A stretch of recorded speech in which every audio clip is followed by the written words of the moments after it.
All right. Hey guys, welcome back to the Tomcast. We are the Tom Foolers.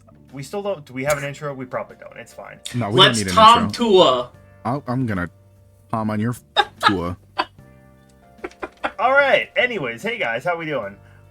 So for this month, because we were going to be coming this one's going to be coming out December 2024, end of the year, we decided that this one is going to be every year in December, the game of the year discussion.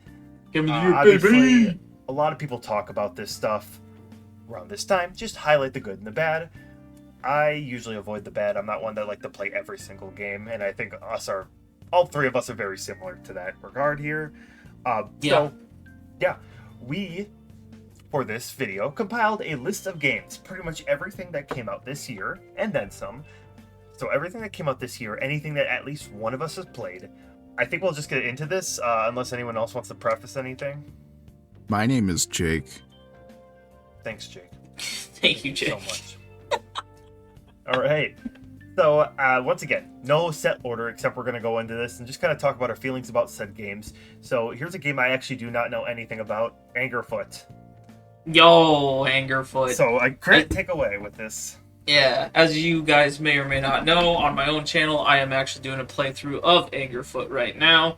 I wasn't expecting it to be kind of the off the rails, just chaotic, but you're this shoe collector, you collect sneakers, and you live in Shit City, and the officer, Goo Cop, steals your shoes. They take your kicks and give it to the crime syndicate.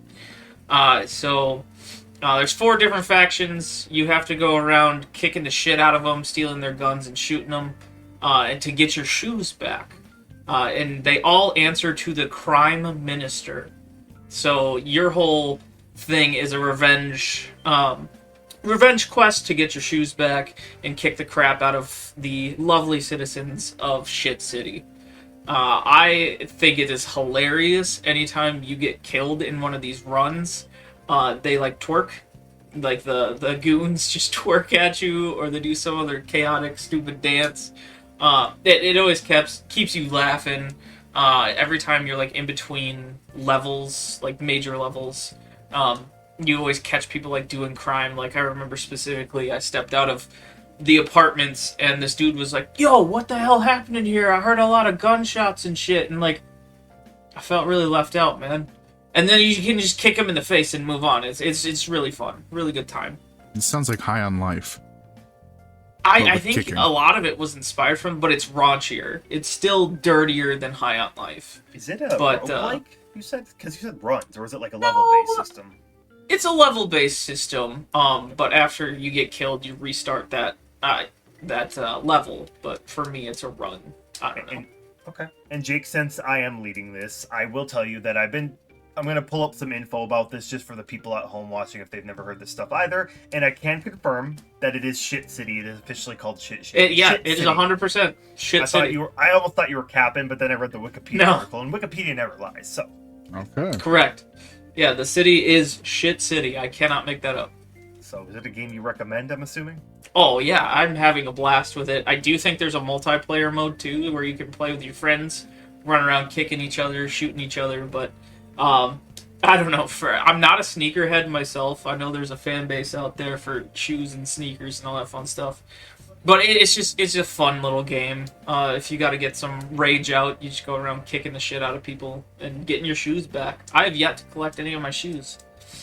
But along the way, you get other types of shoes. So you start barefoot, but after you collect enough stars, which is like 100%ing levels, I have basically Converse, which every time I kick a goon and kill them instead of shooting them, I gain ammo.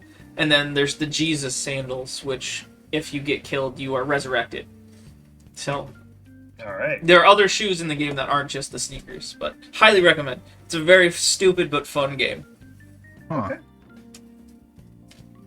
All right. All Any right. other comments, Jake, or no? No. Okay. Once again, I'm kind of No. learning. I know of it only by name that Grant's been playing this, but Yeah. I guess for those interested, it is out on any kind of micro. It's on computer, Steam. And if you're still not sold on it, check it out. I'm playing it right now. Yeah, go check it out. It's $24.99. Looks like on Steam, and most people have Steam usually nowadays. So, by looking at just gameplay videos and footage, it doesn't look like the most highly intensive game. So I'm sure a lot of people can play it. It looks like a.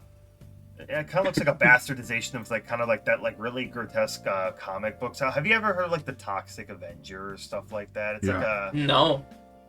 It's like I don't know what to call it. It's like a edgy, mature kind of comic stuff. I don't exactly know. I only know of it, not really familiar with that. I'm not a big comic guy myself, but it kind of looks like it takes inspiration from that in a sense too.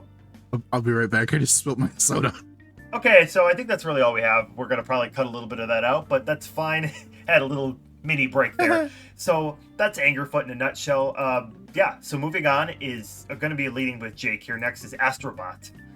Yeah, so Astrobot, I played, I think, right as it came out, and I streamed it. Check it out. Good. It is good. It's very good. I demanded he kept streaming it. It's it's just the kind of game where it's showing that we don't need these hyper realistic shooters and all that stuff all the time. Not to say those aren't good, but it's Sony's platformer, and it's really good. Yeah, Time and a place for those types of games.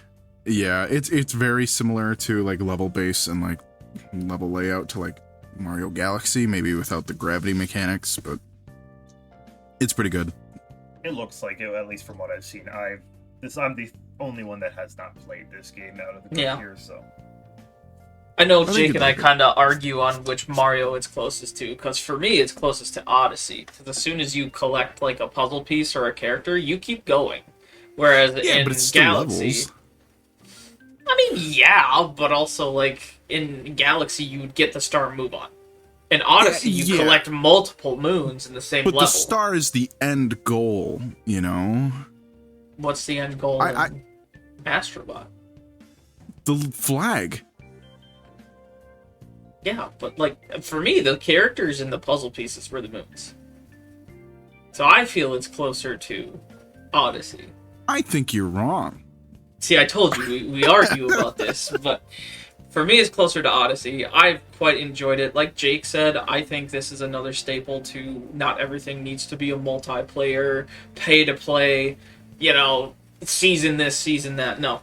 This was a very clever way to kind of A, nudge at Nintendo saying you're not the only one who can do this, and B, get back to some of the old classics. It showcases a bunch of Sony's old characters and franchises. I know, I goofed.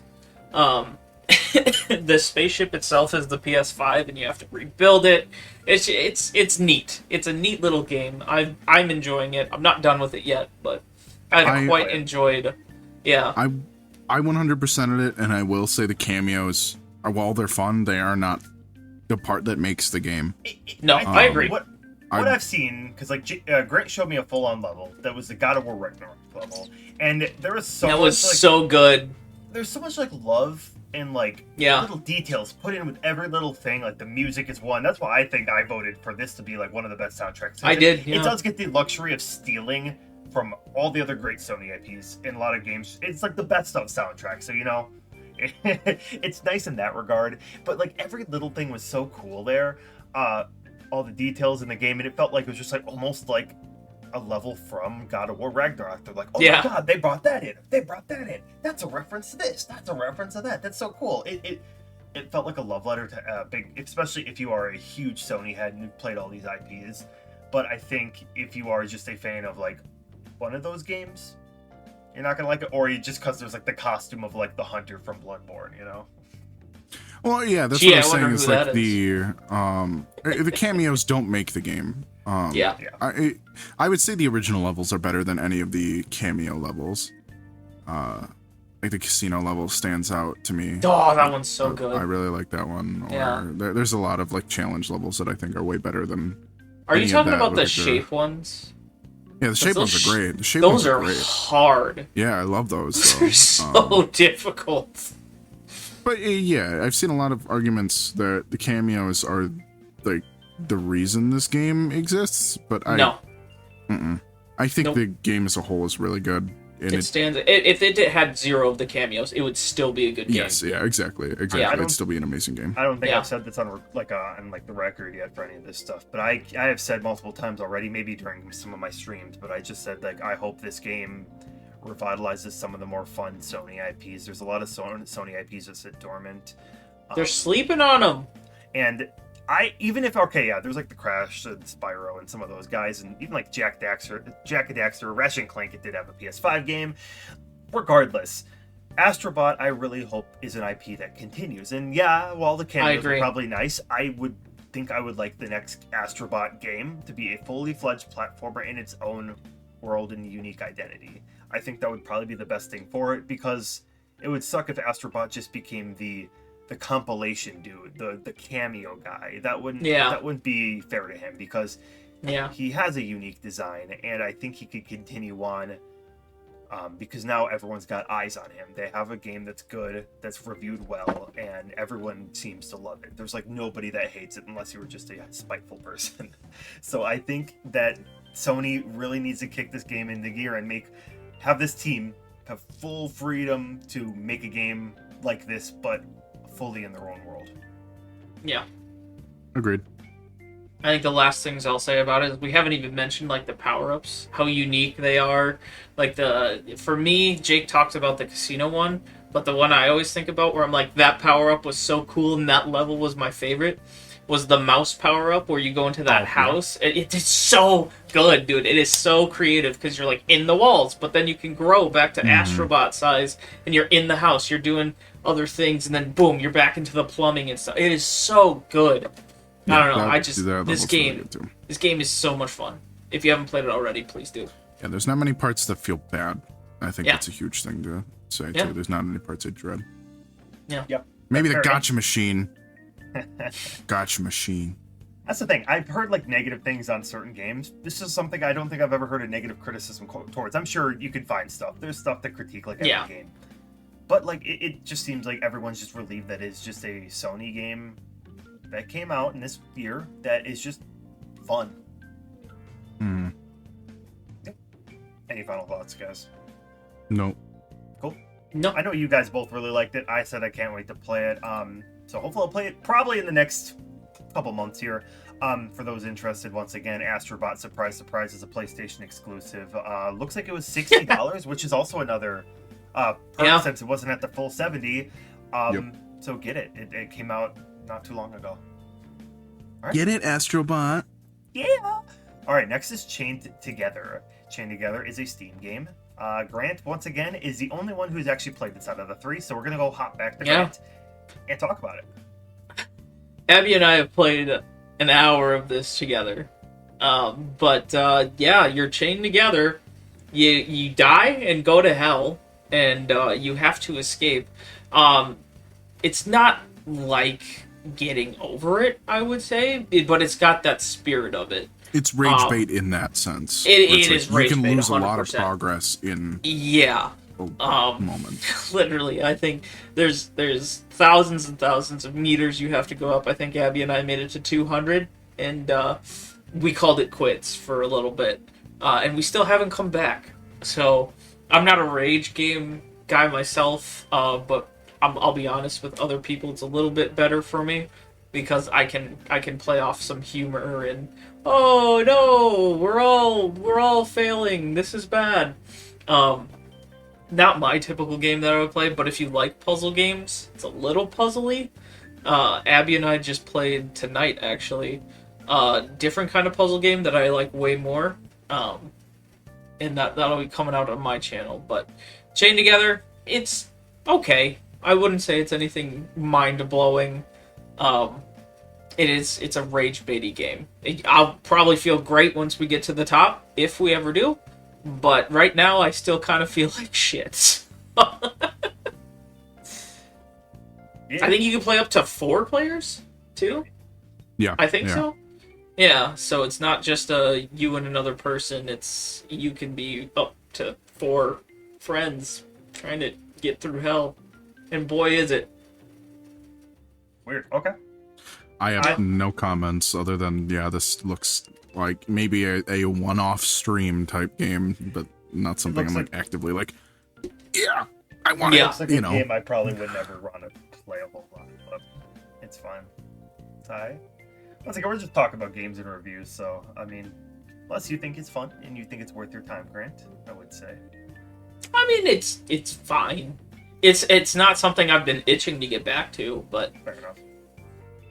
It's a game I know a lot of. It obviously is a game that if you have a good audience, good duo, like a good partner, you can probably make it hilarious. I've seen I know obviously big streamers like Kai Cenat and Speed. I think it was the Kai Cenat and Speed. Yep. That, and they literally chain themselves to each other in real life during the stream. And that's funny because those are two personalities. They're just both entertaining people to watch on their own right, and clearly they have huge fan bases, so it's like having two of the vibrant personalities go clash together too like that. It obviously makes a fun time, but something that I probably wouldn't, I'm not gonna play in my off time probably. So yeah. Any final thoughts? I think we're wrapped. This is one I don't know that I would recommend. You had a good transition there. Yeah. if we have people out there that like rage bait games, this is probably for you. But yeah, and you can get this on Steam for $4.99, so it's actually not too bad of an investment. If you're curious, try it out. If you got a good friend or if you got a shitty friend, it probably is fun either way. All right.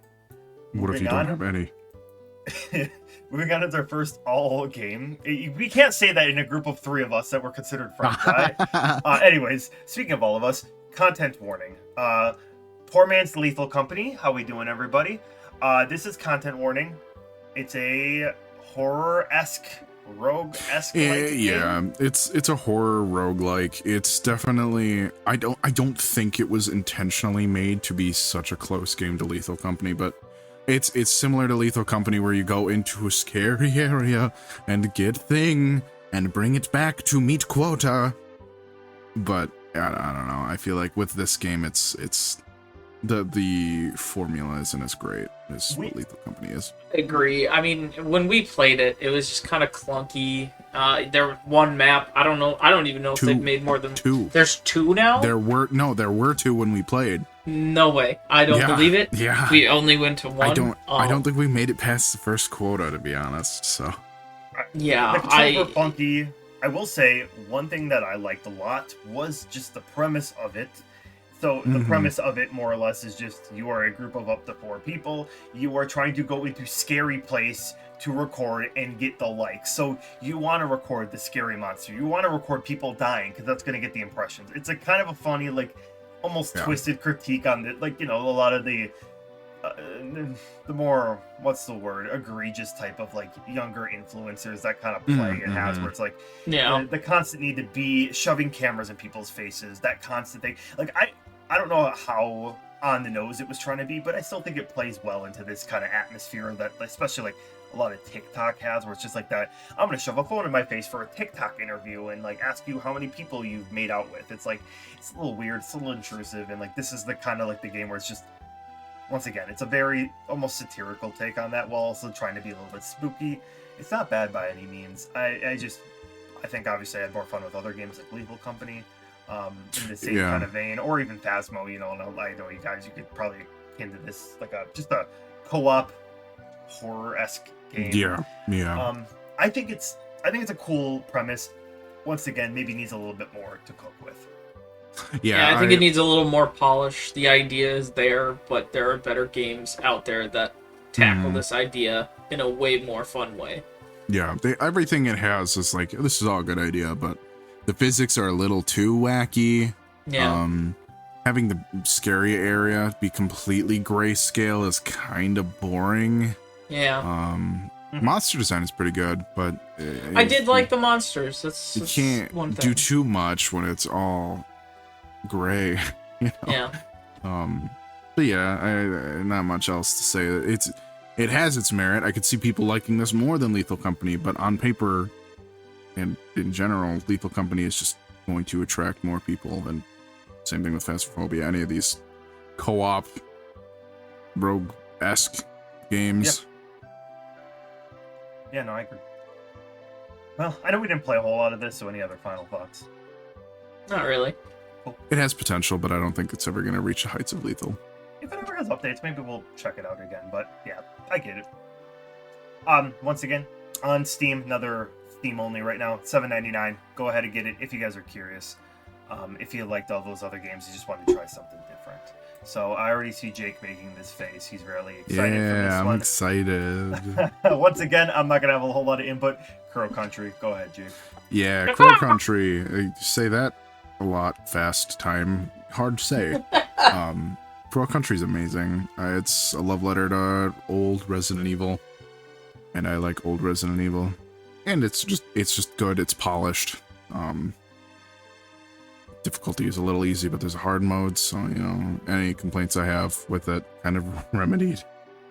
But it's, I think lately, the PlayStation 1, aesthetic has been really popular. I like it. So, that visual appeal there. I think it's going to hook a lot of people with that, and it's finally coming out. I think it came out on consoles, that's right. We talked about that in October. Yep. But yeah, Crow Country's good, and I want more.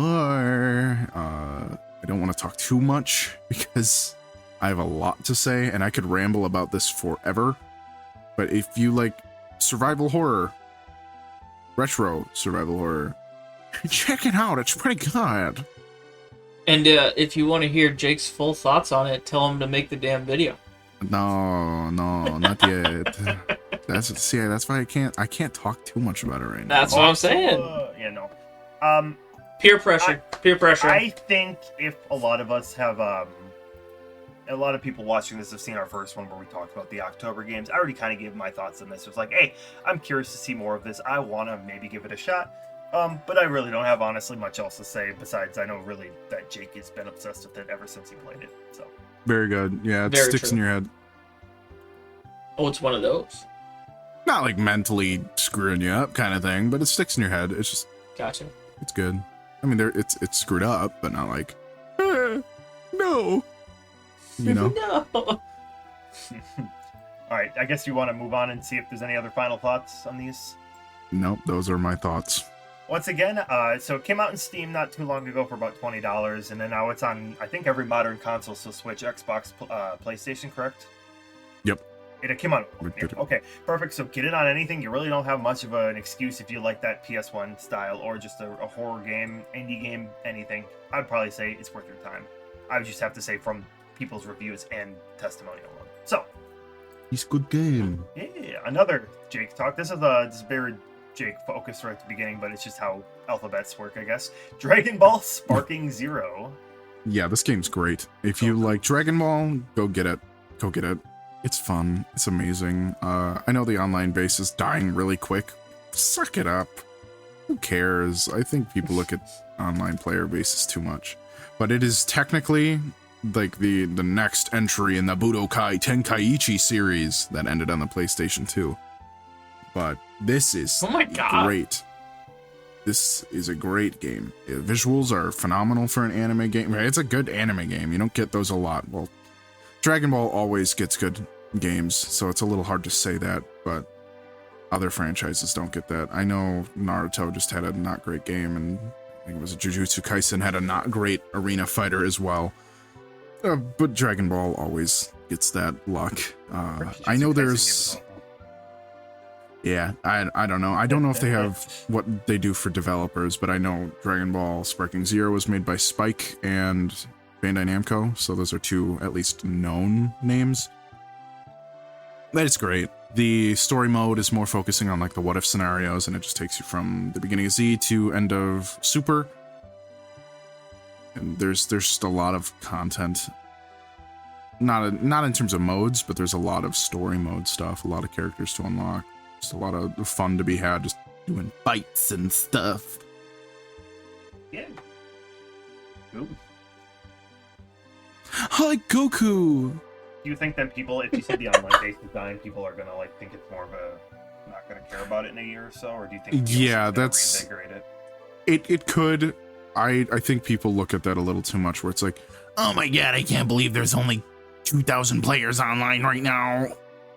Whereas like when it released, it was spiking like crazy. But now you have all the people that really, really like the game still playing it versus, you know, all the people that are like, all right, I got my fix. It's not Call of Duty where there's going to be new seasons. There's obviously DLC, but that's going to carry it so far, you know, like, wow, here's 20 new characters. I can't wait to see the interactions between Gamma 1 and Dr. Wheelo, you know. Goku 4. There is Super Saiyan 4 in the game, yeah. If that is that a make it or break it thing, then there you go. Yeah. I don't know what it means. Yeah, I don't know either. Dragon Ball. Well, let me tell you. Oh, next time on the Tomcast. Next time on Tomcast, Jake Dragon talks Ball too Z. much about Dragon Ball. Alright, any last... I know Kami Kami Ka. Kamehameha. Kame, Yeah, I was close. Hame, Ha. Alright, so I don't Like the know king that. of Hawaii. Sure. Anyways, Dragon Ball King Sparking Zero, Kamehameha. $70 on Steam, Xbox, and PlayStation. Any other thing, guys? It's a good game. Maybe if it goes on sale, I'll get it. Clearly, I probably wouldn't get my money's worth if it says $70. If I bought it for $70 now, But you could bring back Frank Cilantro. Yeah, you can do no character creator. No character creator. No! Yeah. See, the world's not ready for him yet, so. That's true. Alrighty. Moving on to our next one. The Josh Yap Fest here. Actually, I think the newest game on this list as of our recording this. It's Dragon Quest 3 HD 2D remake. So this is obviously a remake in the HD 2D style that has been popularized by Square themselves and have been doing games since, I believe, Octopath was the first one. They've been doing this for a while, and now they're doing it with Dragon Quest. Dragon Quest 3, for people who don't know, is one of the most influential games in Japan.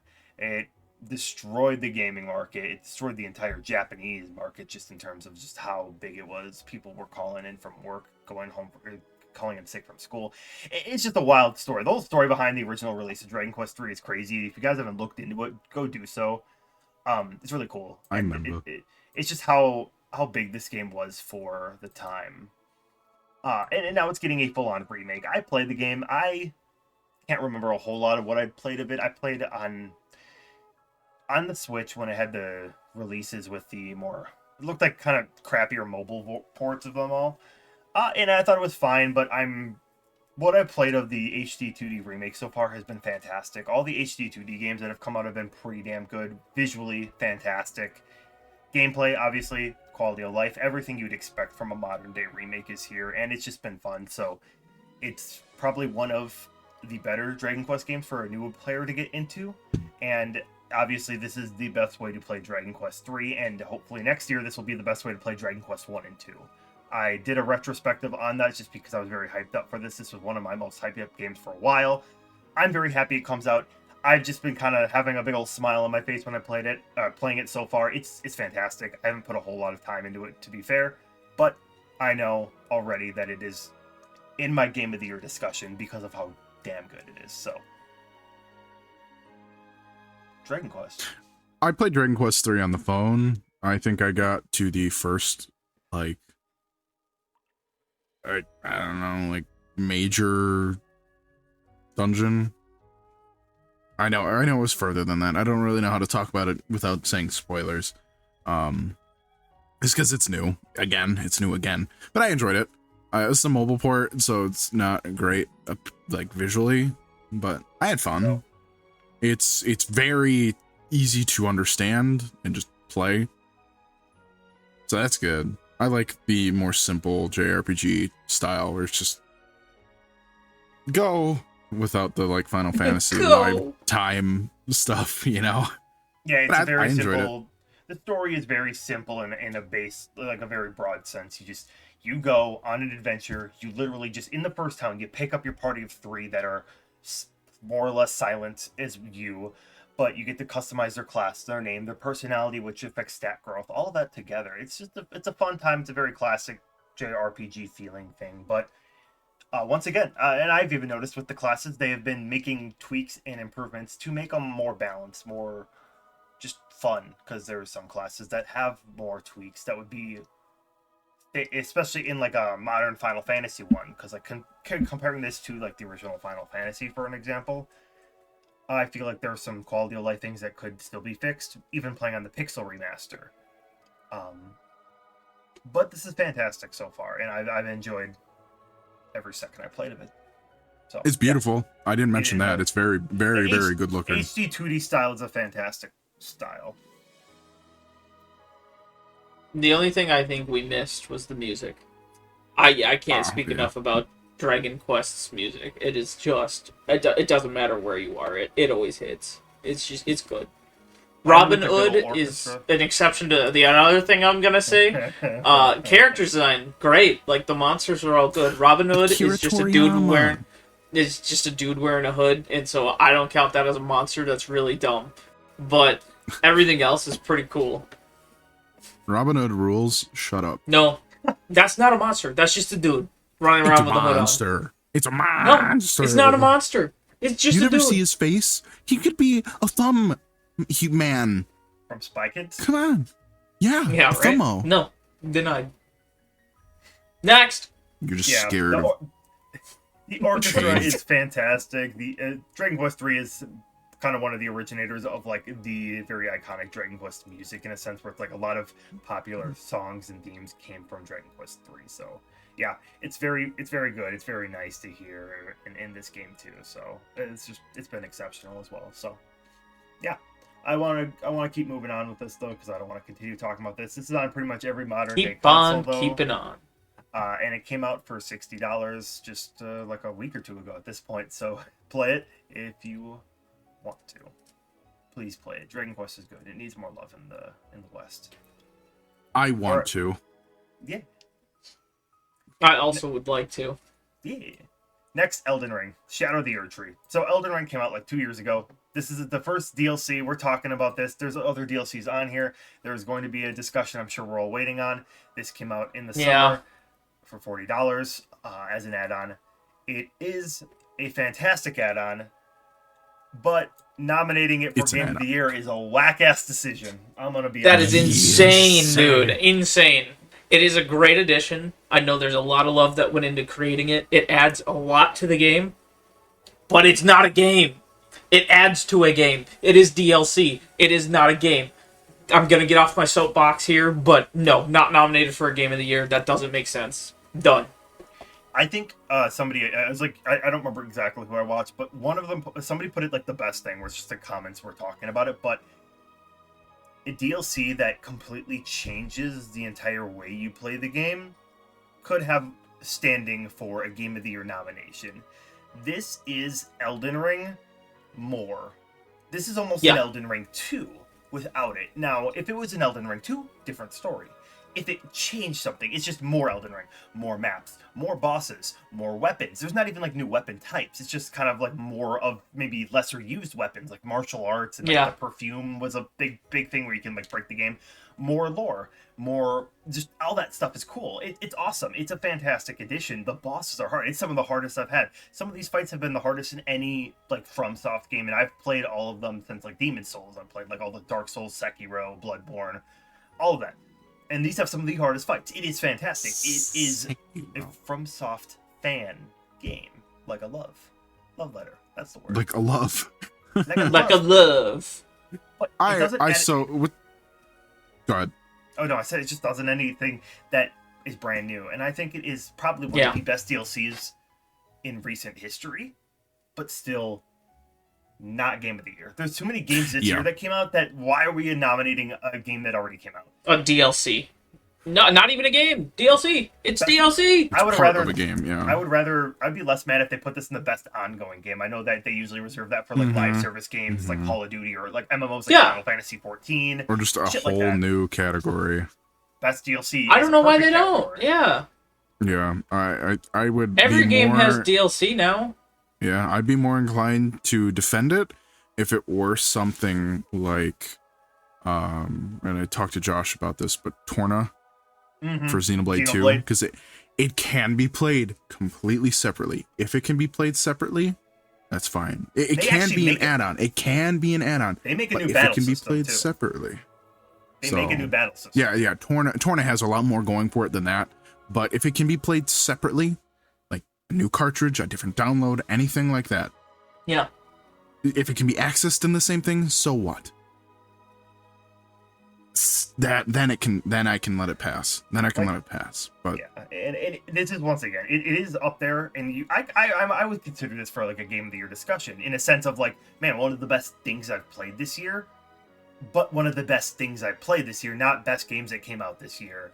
Yeah. Yes, completely agree. I feel like I'm definitely on the side of the FromSoft enjoyer. I enjoy everything that come out. They make some of the best DLC in history, aside from like like Xenoblade with and Monolith Soft and Xenoblade. I'd say these guys have it made for like the best DLC group with like Oratorius of the Abyss in the first game, the Old Hunters of Bloodborne, Ring City, Dark Souls 3, and now this. It's just it's fantastic. All of it's great. yeah. I can't say enough good about it, but then again, it's just more of like a why. Like the fight with Mesmer, the Mr. Man on the Box, holy shit. It's so cool. Wah. It's such a good fight. Yeah. It's so hard. Yeah. Yeah. Yeah, I think we need to clarify. We are not shitting on this. This is very good. Erdtree added a lot. It's just simply not a standalone game. Yep. Yeah. No, it's good. Play it if you haven't, honestly, unless you just hated Elden Ring. It's not going to change your mind. That's another thing, too. It's not going to change your mind about Elden Ring. In fact, it's going to make you hate the game more, because it's harder. A lot harder. It's harder. Way harder. So, once again, add on to Elden Ring. Go ahead and try it if you haven't. It's $40, but... Oh, yeah, Bale. Yeah, that's right. Yeah. Bale. Damn it. Sorry, too much Baldur's Gate. No, it's fine. It's a $40 expansion, but it's well worth your fucking money. Trust me. All right, moving on. We have Final Fantasy VII Rebirth. This is going to be the last of the Josh Yap sessions. I guess I can leave this since I fully beat the game. You fully played it. Yeah, I have not beaten it yet. So this is a game that me and Grant have talked about. So Final Fantasy VII Rebirth is the sequel and second game in this trilogy of the remake of Final Fantasy VII, this reimagining that they're doing. Final Fantasy VII Remake came out a long time ago now, it feels like. I actually don't have it off the top of my head. But, like 2018, 2019, I want to say? 2020 even? Who knows? Somewhere in that area. It came out, this fully reimagined world. I played the original remake, and I enjoyed it. I enjoyed it a lot, actually. Final Fantasy VII Remake was fun. It was very linear, but it only got through the first section. If you're familiar with the Final Fantasy VII story, that it's through Midgar, which is maybe the first, like, I don't know, like 7, 8, 9 hours of the game. Like it's a very small chunk of the overall arcing story of Final Fantasy. So having this very more in-depth, I enjoyed it. There was some bloat, if I'm going to be honest. It wasn't a perfect game, but I enjoyed what it was overall. And then they opened this up to be a full open world type game.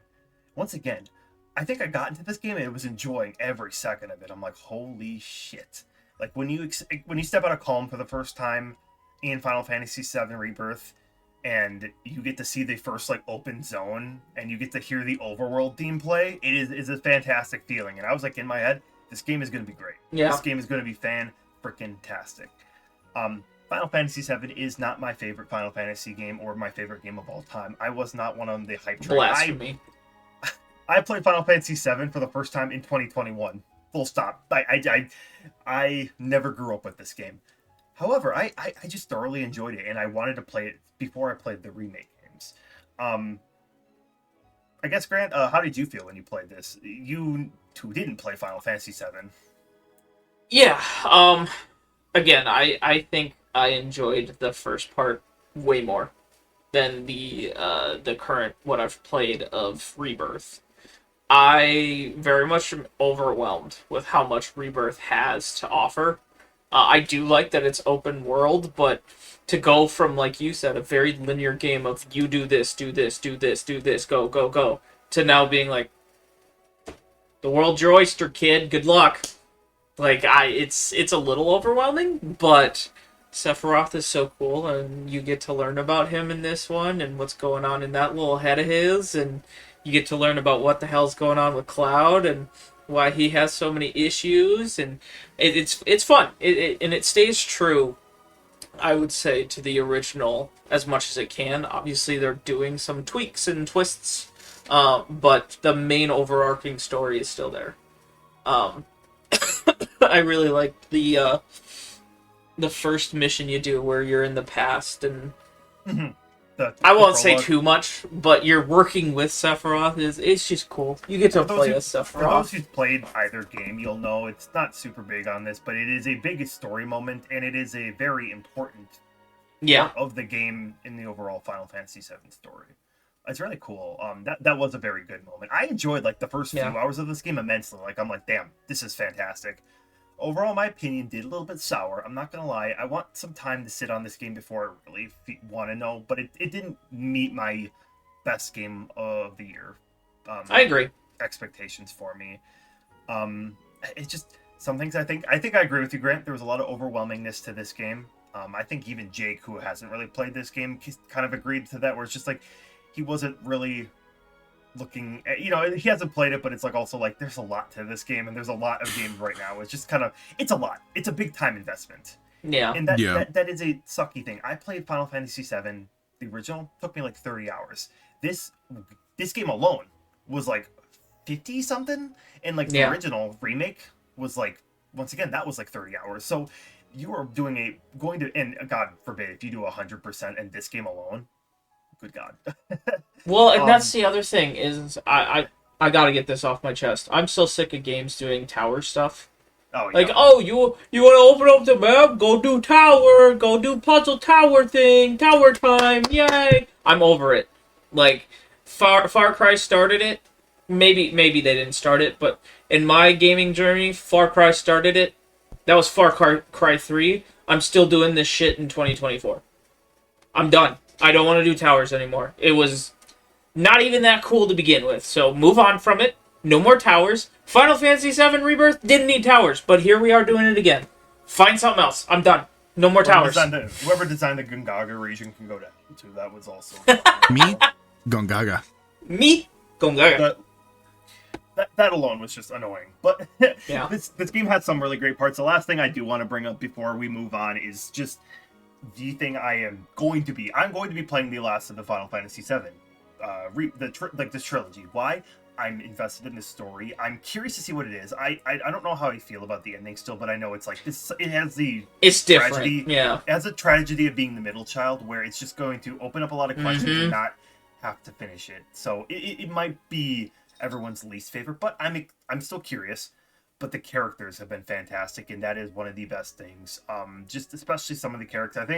I think I went from like just not having super much opinion on many of the characters to Barrett in this game being my favorite character by far. Barrett has just such a complex character, and while it is nothing new from what he was in Final Fantasy VII, the original, it just obviously with the voice acting, with the cutscenes, with just the subtle like facial expressions he makes when dealing with stuff, like just all the pain he has to go through while like putting on kind of the tough guy act he does. It is fantastic. And not to say anything off the characters, seeing Cloud, as Grant was saying, stuff with Cloud, it's a lot more apparent in this game. Tifa, how she, like, her relationship with Cloud and like how it's grown over the years, or how just Aerith has been. It's like all these characters feel fully realized as characters, and I've been loving that, and that is going to be probably one of the reasons why I stick through with this, even if I wasn't sold on every single aspect about the game. However, it is a fantastic game. I say it's still a great game. Like I still think it's fun. Yeah, totally still recommend. Yeah, but I'll add my semi-opposing sense into this, and weirdly enough, I've played Final Fantasy VII. I never beat it, but I played it before Josh, and Josh is the Final Fantasy guy. I am very, very sick and tired of seeing Final Fantasy VII. I know they have different teams working on different games, so I'm very happy with like Final Fantasy 16 and 14 is still getting this love, but I like Final Fantasy VII. I played the remake. The initial remake, but this game almost doesn't interest me. I'll play it eventually just because I do like Final Fantasy VII, but that's the only thing that's getting me interested in it, is that I like Final Fantasy VII. I'm not going off of wanting to see where it goes or anything like that, and I think that's just because it didn't wow me. I I like Final Fantasy VII, but I rather see this happen to Final Fantasy IX. You know, it's just something No, I don't. different. I'm tired of Final Fantasy VII just because it's I always been big. love It's always been big, Final Fantasy VII. and It's that's so good. and that's fair, and that's fair. Just not my cup of tea. I'm not bashing it. I'm just saying, from a semi-outsider, less of a Final Fantasy fan, there's a lot of Final Fantasy VII to look at. I think when Final Fantasy VII is done with this remake trilogy, it will be good if they stopped. I think this so. is the nice, I hope pretty so. little bow on it that they're going to be like, okay, we've given it its time and love. I'm not saying ignore Final Fantasy VII. Yeah, No, put you Cloud are. and stuff. Oh, okay. No, you are. It's fine. No, I just Obviously, it's very important to the gaming sphere, I think, so that's why. And it obviously means a lot. yeah, to a lot of people, so. yeah. I like Final Fantasy, and I kind of wish they would give more attention to the older stuff, like pre-7. Strangers in Paradise kind of did. Of Paradise? In It Paradise? was a surprising game, yes, for sure. Yeah, it's I guess my last tiny little bow on this before we wrap it up is that I just, in my opinion, unless they can change it with this, they had an idea and they ran a little bit too far with it, and now we're trying to backpedal and be like, hold up, how do we do this? Like they wanted to do like a trilogy of remakes, and they're like, wait, how is this? You know, I don't know. There's some of it where I'm just like kind of curious about how it's going to be wrapped up. But hell, I could be proven extraordinarily wrong for this final game. I don't expect to see it for a few years, many a few years. But I when am it comes curious out, to I'm sure it'll be see. good. I am curious to see if they're going to touch any of the Dirge of Cerberus stuff. That I want to see. That I will check out. I like Vincent, so. I mean, to be fair, this game has been getting me to check out other Final Fantasy media. Just like I played all of Crisis Core because I wanted to see how That's this a good worked. game. I knew the general plot of Crisis Core. Like I knew what happens with Zack and all of his character arc because he's kind of he has a lot before this. Me? But Gungaga. also the timing of the remake of Crisis Core, like that remaster, more of a remaster of Crisis Core, it did pick me up the game. I need to pick this up, play it, and I did. So there's something, once again, to its credit. If you like this game, nothing against you. I can understand why you like this game. And if you 100%ed it, I can also see just wasn't exactly my cup of tea in that regard either. So once again, for PlayStation, actually it's a PlayStation exclusive, the $70 price tag, but it is a huge game, so I can let that one slide. All right. Now I will shut up with my yapping. It is getting long into this, but Gravity Circuit is the next game, and I know next to nothing about this. Jake, take it away. I'll make this one a short one. I wanted to put this in here because I did play it, and I had a lot of fun with the physics. But it's a Mega Man game. Well, not Mega Man game, but a Mega Man clone. It's fun. Really good music. Music's probably the highlight from what I've experienced. But it's a retro game. It's not gonna break any charts, but it's cool. It got a physical that's pretty widely accessible, so I'm always pushing for that. But check it out if you like Mega Man, especially more like the more movement stuff that you get from Mega Man X or Mega Man Zero. I was just saying, looking at the picture alone, it just looks very Mega Man-y, so I'm already kind of interested. Amazing music. I will continue to say that. Great music. That's all I really have to Nothing. say. I'm assuming, Grant, you got nothing since... I have no idea what it is, so Perfect. that sounds perfect. Mega Man game. It came out pretty much on anything PlayStation 5, Nintendo Switch, PlayStation 4, Microsoft Windows, and Mac. So, sorry, Xbox fans. You get left out in the dust. Looks like it's only about $17 for the digital version. I'm assuming physical is probably like 20 or 30. Yeah, I think it was 30. But that sounds like a great deal. So try it out if you're a Mega Man fan. There's a lot of games in here. We're going to try to speed run a few of these too, guys. But here's another one, Helldivers 2. I don't think we've actually talked about this a whole lot, but this was a game that came out earlier this year and actually had a pretty substantial amount of success with its multiplayer team. Take it away, boys. I love it. It's simple point and shoot game. You go do some missions, you kill some bugs or bots. I've been getting back into it recently, actually. I think the developers definitely care about the community and how to make them happy. But the fact that we've gone this long, I mean, it came out this early this year? I think in January, and then we're almost a full year here, and we still don't have the third faction that they've been teasing for months and months and months. Like, what's the hold up, gang? You know, just do it. Just we know it's there. Just go ahead and put it in. You know, get some of your players back. But I seriously enjoy it. I think it's super funny. You know, it's all about Super Earth, and you know, soldiers going to save democracy and freedom. At the end of the day, you learn how twisted Super Earth actually is. It's abusing the bugs in their home, and all their. I think actually like their I can't remember, but like their actual blood and stuff, I think is their fuel. Like they use them for fuel. But you know, oh, we have to get this planet because they're not democratized. Let's go get them.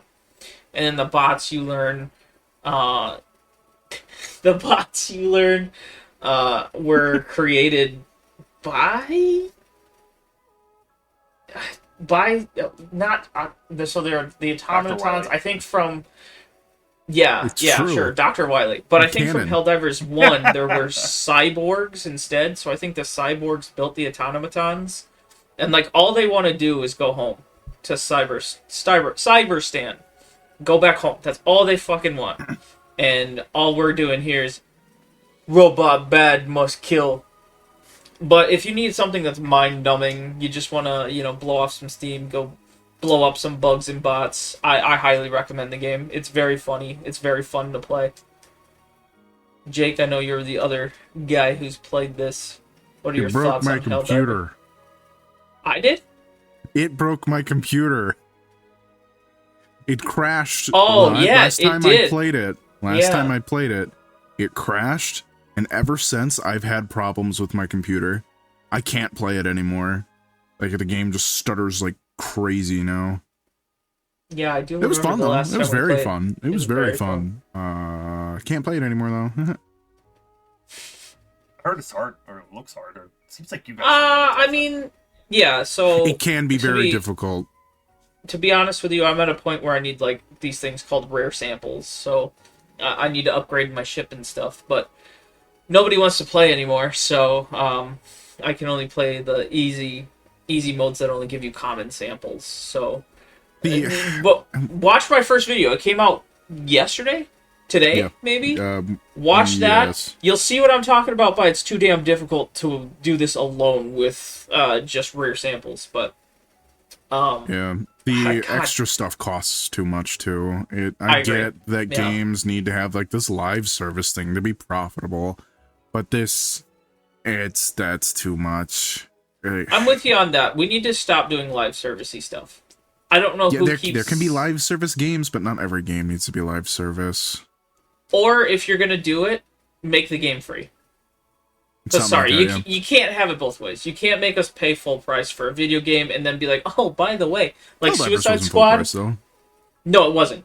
That's why I'm turning this to Suicide Squad. Suicide Squad, okay. Fuck you. Yeah. Like, you can't charge us and then be like, oh yeah, to make it playable, you do all this. So Helldivers, a little bit better than that. You don't have to... I think it's still $40. Yeah. Correct. Yeah. Still $40. So, like, it's a little steep, but if it's on sale, I highly recommend you pick it up. Easy game to wishlist since it is on Steam. Yeah, $40. Yeah. It's on Steam and also PlayStation 5 too. It is on PlayStation 5. It's a PlayStation game that released on Steam as well. Like it came out the same day. Play a thing yet? I think so. I don't think it was at release, but I'm pretty sure it is now. Let me see. It said something about crossplay. Yeah. It looks like fact check me. I think it is. I'm trying to do real life fact checking right now with this stuff. It looks like there was some buggy stuff, but it looks like it is crossplay. Bugs. Yeah, there was some drama with that kind of stuff, but that's we don't need to get into that. That was for the most part resolved. In terms of just a game, I think it is obviously worthy of a lot of people's fun time stuff. You know, a lot of people enjoy it. So yeah, play it if you guys are interested, or if you got a group of friends that you just need to do stuff. I still know people I even work with who talk about this, that they play pretty consistently with friends. So, yeah. So, yeah, moving on with that. Next one is a smaller game that we kind of all have some input in. Home Safety Hotline. It's an indie game, I guess you could probably say. Indie horror, analog horror, and it came out right at the start of this year. I want to say, right? It was like right at the beginning. Yeah. Like or like the first. This one barely made the list. Yeah, this one barely made the list because it was like early in the year. But it is computer game, analog horror. You're basically a home safety hotline, and you're trying to give people tips on what's in their home, I guess. Grant, you just did a playthrough most recently, right? Or was it Jake? One of you two did. I played it. Grant did. I played it. So, yeah, essentially you get hired on. You are to receive calls from people who are like, hey, this is what's going on. You got to decipher what it is they're saying and match it with the care package that your company offers. The later into the week you go, the more crazy and creepy that these situations become. So first it starts at, oh, well, you have bees in your home, or there might be mice in your walls, or, you have a mole in the yard. And then all of a sudden it's, what are they? Hogarth. Yeah. Gnomes, they have, like, creepy things in your closet that if you acknowledge them, they kidnap you. They have things that live under your stairs where if you don't move out, they will eat you. I know there's the Fae Feast that you have to eat, otherwise it will be seen as disgraceful, and they will kill you. It's just really cool. It becomes like Fae, and anyone who doesn't know what Fae is, it's like your fairy tales. It's the like fairy, gnome, elves, stuff like that. That kind of lore. Lots of that. They just came out with DLC recently too, so I definitely want to jump back in and play that. It was a nice just turn off your brain and just, have a fun time. Very low stress. I don't even think I tried that hard, and I got the good ending where I was promoted. But I know Jake really enjoyed watching. I know he said he wanted to play, but then spoiled the whole game because he watched. But yeah, it's an interesting concept for sure of the game. Yeah, and I do like I like with the indie horror game kind of scene goes. I like the analog horror kind of thing we've been going with. It's very reminiscent of other analog horror projects. People have been familiar with the type of, especially the YouTube series that a lot of them do on the site, obviously. So it is an interesting game if you guys want to check it out. $15 on Steam. So yeah, And with the DLC, it seems like a better time to go come on in and check her out. Anything you want to say about it, Jake? Yeah, it's scary. Honestly, the best part is not feeling comfy. There's a lot of bad endings. Unsettling. It's very unsettling. Yeah. And off of that, you're right. Like, the creepiest part were when customers would call back if you got it wrong. With the wrong answer, yeah. There's a lot of really messed up ones. There's children dying, there's pets dying, there's like a shrub that eats kids. Mm-hmm. So, like, if you got that wrong, kids would go missing, and then, you lied to me, and you would feel, like, actual guilt, because the pain in these people's voices when they call you back with a mistake, there's nothing you could do. You've screwed them. They're done. Yep. So, yeah, I'll agree with Jake on that one. Ooh. All right. Another probably very short one on our end. Mario Party Jamboree came out in the month of October. It is the newest Mario Party game. It is mainly a lot of new stuff with a little bit of old sprinkled in there, like some old returning boards. We got only a very small dosage of this, and my one and only thing I kind of want to say, I think, is I'm gonna need more time with this. I didn't really I didn't really kick off with this game, but I don't own it. I just played it once, like one map, did a little bit more time. The map we did play, extremely boring. I did not find it very entertaining. It didn't have a good theme to it. I did like the mini games. I thought those were kind of cool, but I don't know. It seems rushed. How many Mario parties have we had in the last couple of years? 3? Like, I don't know. They need to slow down. Much like we've asked them to slow down with Pokemon, they need to slow down with Mario Party. because now they're just giving us half-baked Mario parties, in my opinion, I should say, that are just like, oh, be happy, here's one or two old boards, and then, whatever we could pull out of our ass real quick. And I just... One game, keep in mind, I've played one board, one game. But so far, not thrilled. I got a bucket. That's right. The pre-order. Yeah. The pre-order bonus. Yeah, is, the bucket. the I believe you put that on your Twitter, didn't you? No, I Yeah. put it in that Tomcast too. Oh, did you?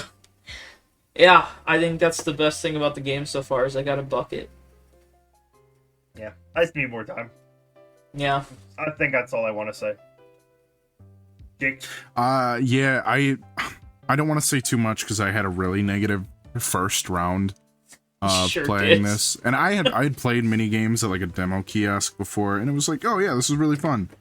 But I didn't like the jamboree mechanic.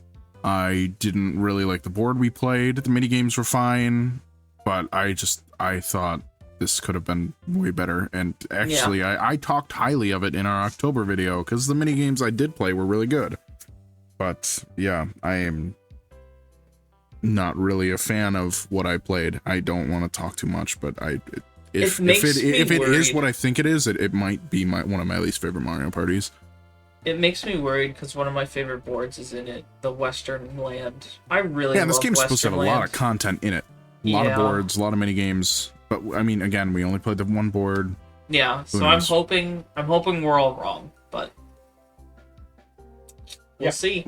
Either way, $60 game, Nintendo Switch. Get it if you want. I'm sure a lot of people who already like Mario Party got it. So let us know what you think. Maybe if we just need a little bit more time too. This is another one that we've already talked about in a pretty good detail. I am just gonna go off the cup, say it's clearly my game of the year. If you guys watched, I already have out my game of the year prediction video for Jeff Keighley's Game Awards. It's Metaphor ReFantazio, made by the same team, Atlas, made by Persona team, pretty much. So it is a Persona game. It is a Shin Megami Tensei game, and I've already talked about in detail. It is like so many great aspects of all that put into one fantastic game, and I am farther in the game, still have not beaten it yet. But once again, not going to go into any spoilers. It has just been great. It is a great time. I've been watching Josh play this. This needs to be a series in the Atlas team. I like Persona. I like, I'm not going to be able to say it. I Shin can't Megami think of Tensei. it. Thank you. I like that series too. Metaphor needs to become its own series. It needs to have more than just this game. I really enjoy the music. Josh can attest to this. I listen to the Virga Island theme every day because it's so chipper. I love it. Looks good. I'm avoiding this game like the plague because I'm probably gonna get it for Christmas. And Yeah. Yes. Please play this is going to be a JRPG I play through. I can just tell it's going to be one that I actually beat. If not, Yeah. I'm going to force Josh to force me to finish it. It is a game that's going to stick in a lot of people's heads. I think it is going to be like, it's going to have that impact that like a game like Persona 5 did, where everyone was just talking about Yeah. it for years and want something more with it. So I'm not going to continue much with this anymore, unless you guys have anything else you want to add. But play this All game. I would say is, out of the lineup for this year's Game of the Year awards, I would pick this too. It's good. Yeah, JRPG of all time. JRPG. I don't think it'll win, which I think is unfortunate. I do think Elden Ring will win because I think I it hope has a not. stronger. I hope I not. think it will because it has a stronger fan base and they're loud about how much they love their games or hate their games. If you know what I mean. That But makes it weird. yeah, very weird. But I really do, in my heart, I think it belongs to Metaphor. Yeah, it is. Obviously, this video will come out way after the Game Awards, so we'll be able to We'll react see. with this. we'll see how much it's aged and if it's milk or wine. So $70, PlayStation, and also on Xbox stuff. So PlayStation 5, PlayStation 4, Xbox Series X, S, and also Windows, so PC stuff. you don't really have much of a reason not to play this mostly. So That's if you don't like all JRPGs. Yeah, I was just That's about to fair. say, unless you don't like JRPGs, then you I should think not even play this game. I think even non-JRPG fans would like this game though. So I don't know about that. I'm playing on normal mode. There is an easy mode. You can drop down the difficulty, and it's still easier to get into. It's like Persona. A lot of non-JRPG fans played that game, so I think it's similar to this. Fair enough. And it's also I'll worth give it you in the that. story. It could get them into a JRPG. More That's fair. complex Yeah. JRPG. Yeah. This is one to try if you're wary. That's Yeah. a good way to put it. Yeah. Or if the only big RPG plays Persona, try this game. So, moving on is another game that Jake wants to talk about. Yeah. But we probably Oh, won't. We gotta be careful. Yeah, we gotta be careful about I'm this. not gonna. I'm Can't not gonna spoil say too anything much. spoilery. We No. won't Yeah. do something irresponsible. In fact, we will be very responsible with mouth washing. We will take responsibility. Mouth washing is a Yo. game we have all experienced. And I'll just say it's fantastic. It is. That's it. Actually, that should be that. We should just move on to the next game. Honestly, play this game or just watch a video.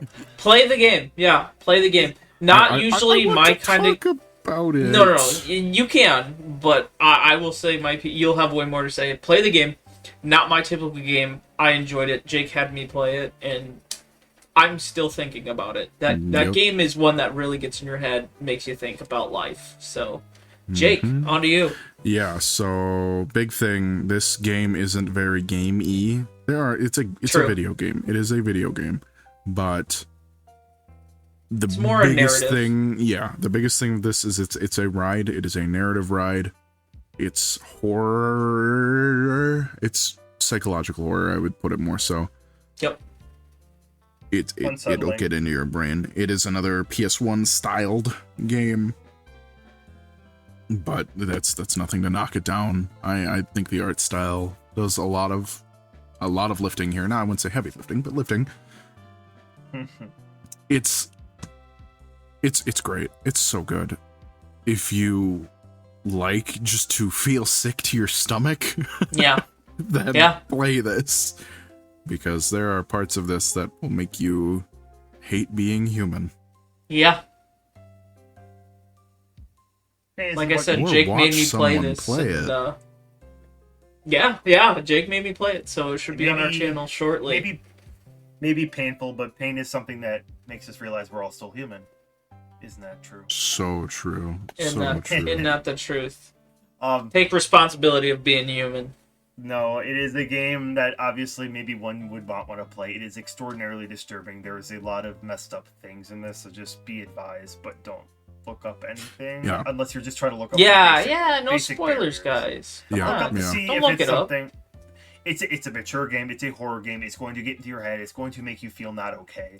So just understand that going into this. But it is one of the most memorable games of this year, and it's Oh, narrative is one of absolutely. the best. Absolutely. Its characters Yeah. are some of the best written, all of them. So that's really all. I gotta say Everything about you this. know is wrong.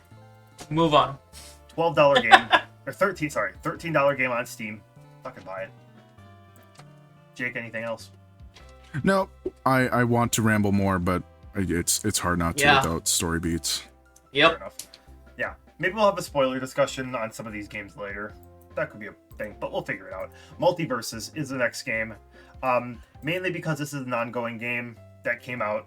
I think it looks like 2022 it first came out, and they've been steadily updating this game for the past 2 years. So just a quick little addendum to that, because I did put this game on this list. This game came out this year. It was in beta prior. Oh. The beta I had a ton of fun with, and I honestly thought this would be like my live service game that I would play. It's free, so I mean, yeah, go ahead, check it out. It's like a Warner Brothers Smash Brothers, so it's neat in that regard. A lot Better of than cool the Nickelodeon IPs. one. Oh yeah, I'll still give it credit there. But after It the has re-release, yeah, after the re-release, this game died. I will never play it again, probably. Oh. It was amazing in, like, I loved how fast it was, and some of the broken stuff was fun to play with, but now they slowed the game down, and it's like, again, all these little details are not killers, but it's the whole package that killed it for me. Everything costs way more, and it was already kind of expensive to spend actual money on when it came to like the cosmetics and stuff. And now it's more expensive, and now there's more, and there's timed events, and you're pressured to keep playing every single day. And I hate it. It would be fine if it's like, oh yeah, here the battle pass type thing, it's really big, so it's gonna last like 6 months. But it's another one where the battle pass is only gonna last like a month and a half, 2 months. I'm so tired of live service. I can give it credit where like the live service layout they had with the beta was a good idea. It looked like fun. It was promising. I did spend a little money on it, and I didn't feel guilty because I was like, all right, I'll support the devs. I will buy some stuff. I got some skins and what have you, just because I was getting competitive with it. I had fun, but it's a completely different ballpark now. This is, if anything, more of a sequel to what the beta was, rather than the same game. The IPs they're pulling from are great, but lately it feels like they're just pulling cartoon characters instead of Warner Brothers IP. So it's like, I don't know if they're just trying to pander to nostalgia, but like, they have Game of Thrones stuff in there, so you would think you'd see more mature things in there, but they're kind of avoiding it. I think the most mature thing is we got non-Teen Titans Go Raven recently. Whoa! Whoa. I guess Jason actually was in the first season, so maybe I'm just wrong. Like Jason Voorhees. Actually, I'm just wrong. Never mind. Ignore that. Yeah, ignore that. I guess I just noticed a lot of Cartoon Network stuff being added, which isn't bad, but yeah, it's just the monetization killed it, and then it's just not as fun as what it used to be. I was recommending the hell out of this game to people beforehand, but now I can't because I don't play it myself. LeBron James is in it. That's right, LeBron James is in it. Like, why the hell is he here? Get his move set to Lola Bunny or something. I don't freaking know. I don't have a whole lot of interest with this game. I never ended up playing it, and now that it's where it is, I can't. Yeah, unless if it gets completely overhauled again. Yeah, and it was Fighting Game of the Year when it was in beta. Wow, but it's free, so give it a try. What you got? Yes. If you're a Warner Brothers fan like I am, you like Cartoon Network, you like Warner Brothers properties like DC and Harry Potter. But Harry Potter's not in it, so never mind. But you know, it's an option. It's a game. All right, moving on is probably a shorter entry here, but it kind of flew under the radar. Nintendo World Championship NES Edition. So we all had a little bit of time playing this game. I will probably have a video by the time this comes out where I actually talk about it a little bit too. I actually like this game quite a bit. It's fun. So, real quick thing, NES, Nintendo World Championship was a long time, like back in the 80s, a championship that they held, pretty much a very early esports competition type thing. They brought it back for a few years kind of as a referential, like, oh, look at what we did, I think back in like the 2010s, something like that. And they made a game where it is a speedrunning challenge type game where you just play little snippets of like a lot of classic NES games, and you have... Take the sword. Yeah, take the sword, like a Legend of Zelda. You walk down the cave, you talk old man, take story. It's like a 10-second mini game. It's like it's like WarioWare, but speedrunning in a sense. And then it's this is kind of like a sequel to the, what is it? Oh gosh, I already forgot. I was about to say it. The Wii U game. It came out on the Wii U and the 3DS. Oh god. Give me 1 second. It's right behind me. I'll just check it. It's right behind me, isn't it? What I've been saying since I've been playing this a lot more is I hope this game doesn't just be like a game that is forgotten about, because I would genuinely love to see an NES edition 2 or an SNES edition, a Nintendo 64 edition. Like, oh my gosh, like some of that stuff with like playing like the classic games, because my biggest critique of NES edition is that the spread of games that it does not, or it goes through for NES, is extraordinarily minimal. I was actually kind of disappointed by the amount of games they didn't represent. So you got the Mario, they got Kirby, they got Kid Icarus, Excite Bike. I mean, Ice Climbers in there. It's like cool, but like there's so many games they could have had in, and that did nothing. So I was very upset by it. Jake has the answer, so I'll let him talk again. NES Remix. That's the game that was on the Wii U and the 3DS. I forgot about that game. Yeah. I'll say this is my favorite game Nintendo put out this year. It's a great game. It's fun. I think you should. I think people should pick it up. The physical edition is so sick, by the way. Oh my god. Oh yeah. If it's not apparent, I'm not a speedrunner, so this is not my favorite game. But No, I'm glad you I'm guys not either. enjoy it. Me either. Okay, but you can't tell me you wouldn't mess with a Nintendo 64 or GameCube one. Oh yeah.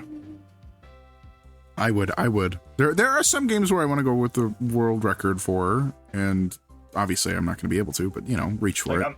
Imagine they have like a speed run where it's like one of the Mario 64 classic stars, where you just got to go grab a star or something like that. It's like obviously. I would rather just play a Nintendo 64. But is Punch-Out in this game? It's not. No, That's I don't another think game. so. I'm surprised. No, I it's don't not think in so. there. What? Yeah, I that's love Punch-Out. That's why I said they should have like an NES2 or an SNES edition, because I think this could be fun. I think this has potential to continue. I genuinely do. There's a community for it for sure. I just don't happen to be a part of that community, but there is a community for it. I'm not a speedrunner too, but I don't know. I enjoyed it. I'm not going to put a lot of hours into this as opposed to other people. There's like online leaderboards and stuff, but I'm not a part of that. I enjoy it as a term of like a big Nintendo historian type of guy. It's like Smash Bros in that sense, where it's a love letter. It's here is Nintendo's history. A lot to pull from, yeah. We love to kill our history by not letting emulators exist. So here's. Well, he said the word. He said it. Nintendo, don't hurt him. Nintendo just needs to release more collections. I think that's the solution. It's like, yeah, we can have this stuff on the NES. That's fine, but give us collections so we can at least have something, something physical. Yeah. I don't know. All right, moving on. But actually, lastly, I'll say this game is actually not too expensive. It's like $30, so pick it up. If digitally. I believe $40 or $50 for a physical, but once again, that's what you'd expect. It's not a bad time. And as Jake said, it's actually a pretty solid game, and it also went under the radar, genuinely. So pick it up. It came out and it died. So obviously, I kind of took a dig at Nintendo with emulators, and now I'm going to actually die, marked for death, because now we're talking about Pal World, baby. Mm-hmm. Pal World, baby. What's there to say about this game? I love this game. Nintendo. It's all right. All right, relax. I'm in the same boat with Josh. Nintendo, you need to calm down. Nintendo, you need to calm down with this. It's not the same as Pokemon. The assets are not stolen. Relax. Yes, there are some that look similar, but you took your shit from Dragon Quest first, so you relax. I love this game. I wouldn't agree with that. They took Look at theming from Krabby! Dragon Quest. It's just a crab. You're gonna have two crab monsters. They're gonna look similar. That's my point. Pokemon. That's exactly my point. Pokemon and Pal World have a similar art style is the problem. Their monsters have a similar art style. So yeah, they're obviously going to take inspiration. You have the thing that looks like Luxray. It's going to look like Luxray. Yeah, but they're saying it's the same, that it's they the same stole art style. it. They're saying they stole it, which it was not stolen. And there's some truth to that, but still, I think that the jab at Dragon Quest there wasn't needed. I'm not jabbing at Dragon Quest. I'm jabbing at Pokemon. It felt like no, I'm because look at Zubat. They took that from Dragon Quest 2. No, they didn't. Yes, they did. It's just a bat enemy. That's my point. I'm just saying they're being real nitpicky for a game it's similar. I won't deny that, but it's not stolen. They need to calm down. It's very different. It's very different. Very different. Except they have towers too. Get it out. I don't want any more towers. I don't know. I can't say too much on this. I've played it, but all I see is drama with it, and it honestly pushes me further and further away. I get that. Pokemon's doing that too, so don't get me wrong. I'm a Pokemon fan, but Pokemon with its drama is pushing me away too. So I like Pokemon. I've been growing up with Pokemon all my life. There are some things that Pal World did that definitely Pokemon could take a lesson from. However, it is not the dethroning game that people claim it is. It's not. Agreed. It is not perfect. There are some things that are blatantly ripped off.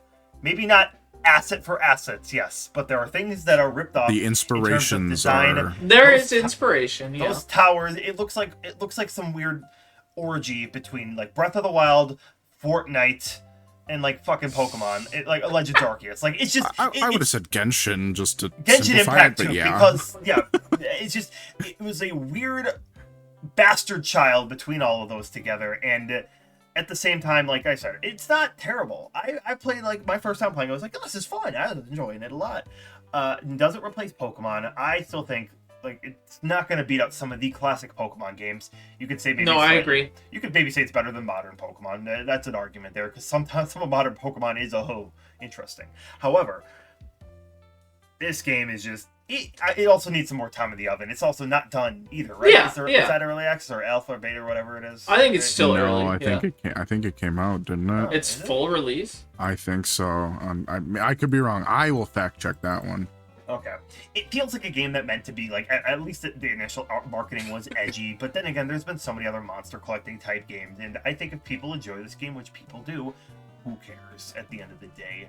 Yeah. I was wrong. It is still in early access. That's okay. Yeah, I thought so. But... It's $30, so then, you can try it out. So it's less of an investment than some of the modern Pokemon. If you just don't like it, and maybe that's the thing. Some people just don't care for modern Pokemon or just Pokemon design at all, or they fell out of it, only liked it as a kid. And maybe this is your type of game.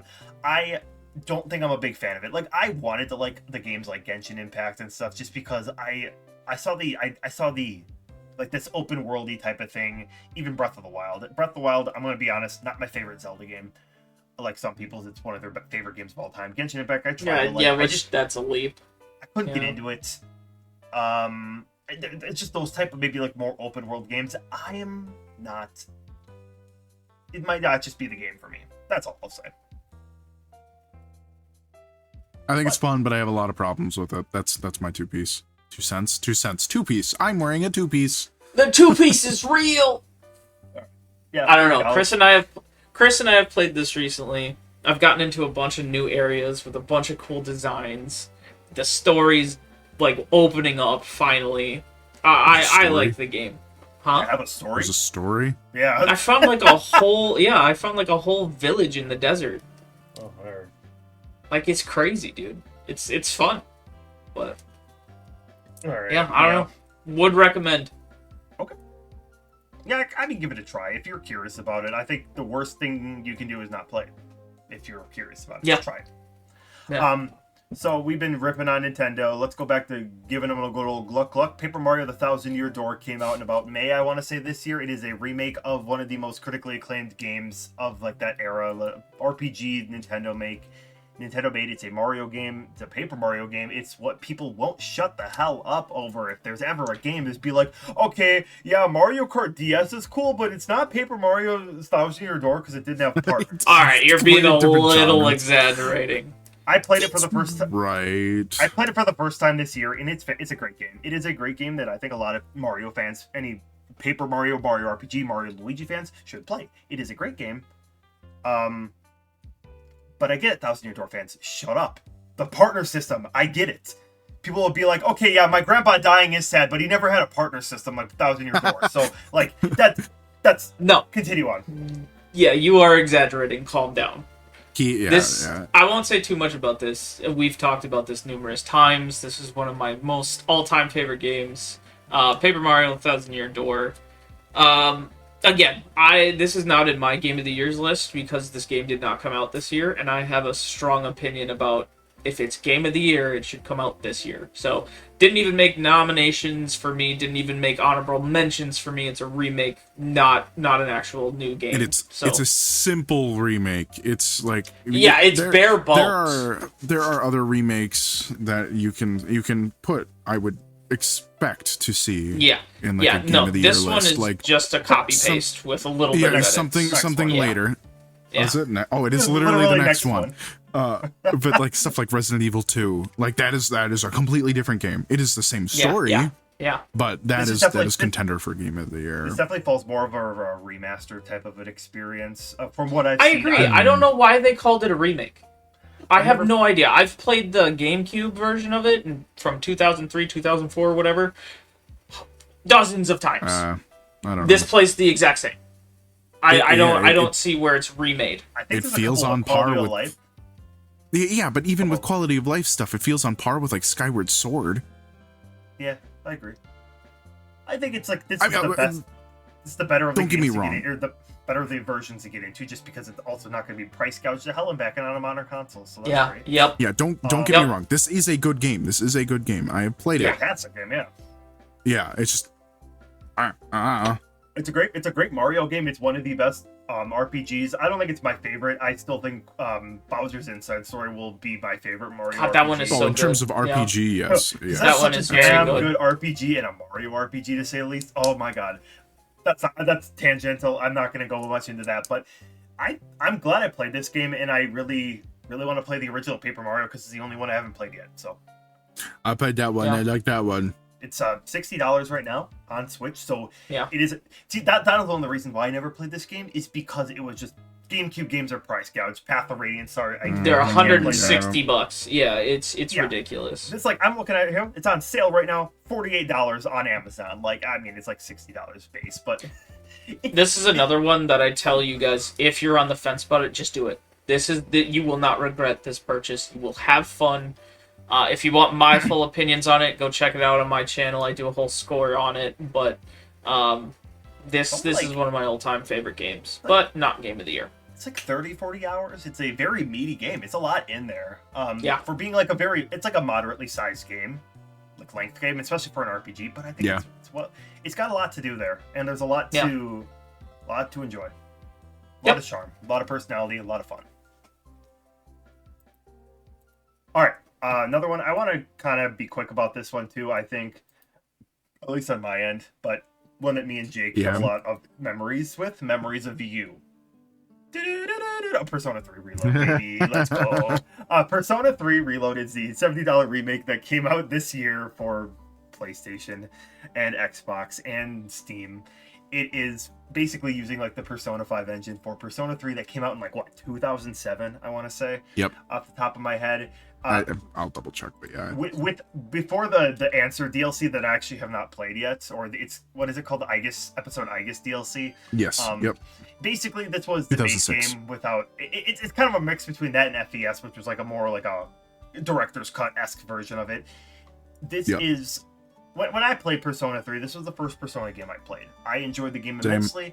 And then Persona 5 came out. I played Persona 4 in between, but then I played Persona 5. I would have said that's probably my favorite. But part of me was like, man, some of the things in Persona 3 didn't age well, but what if they had some of the quality of life things that Persona 5 had? And they did it. And I'm so glad that this game is finally here.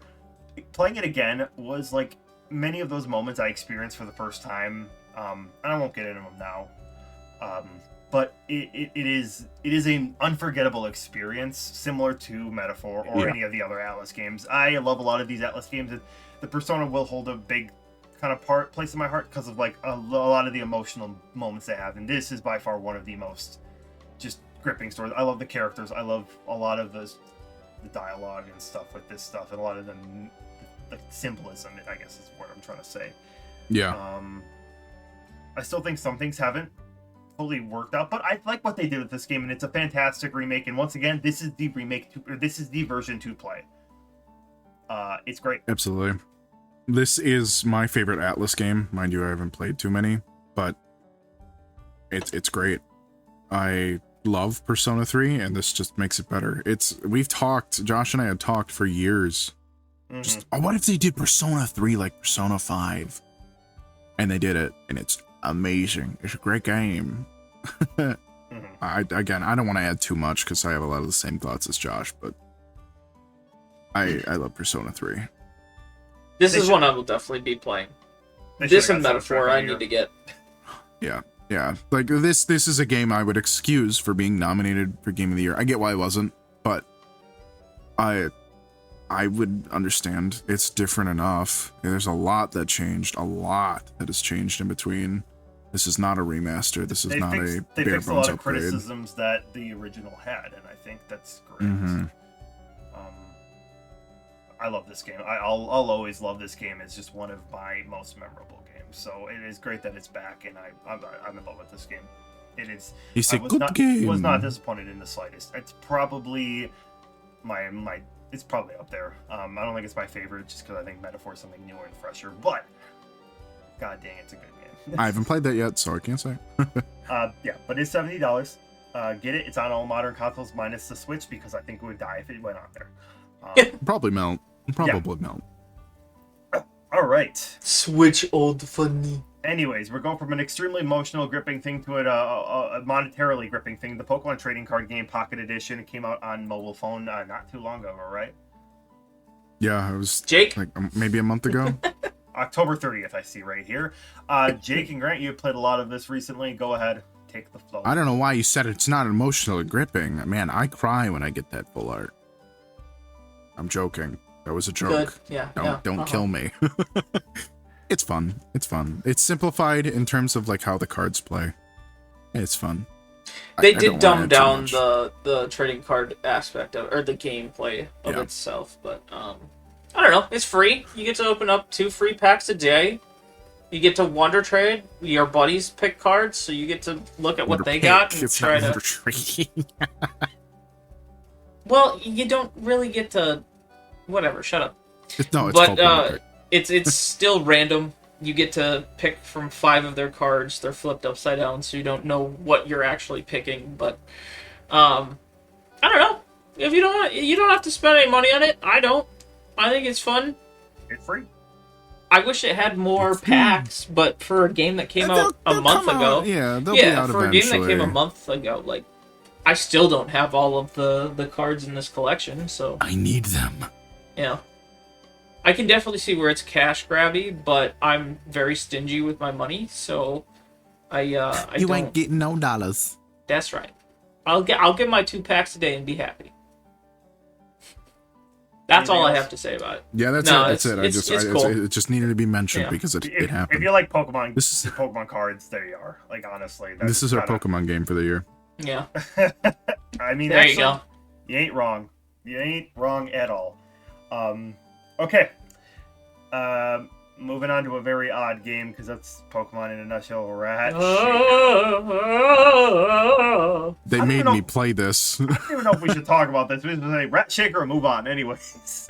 But no, Jake, No. yeah, Rat. Well, what else are we gonna say? It's a psychological horror game with a rat that you shake.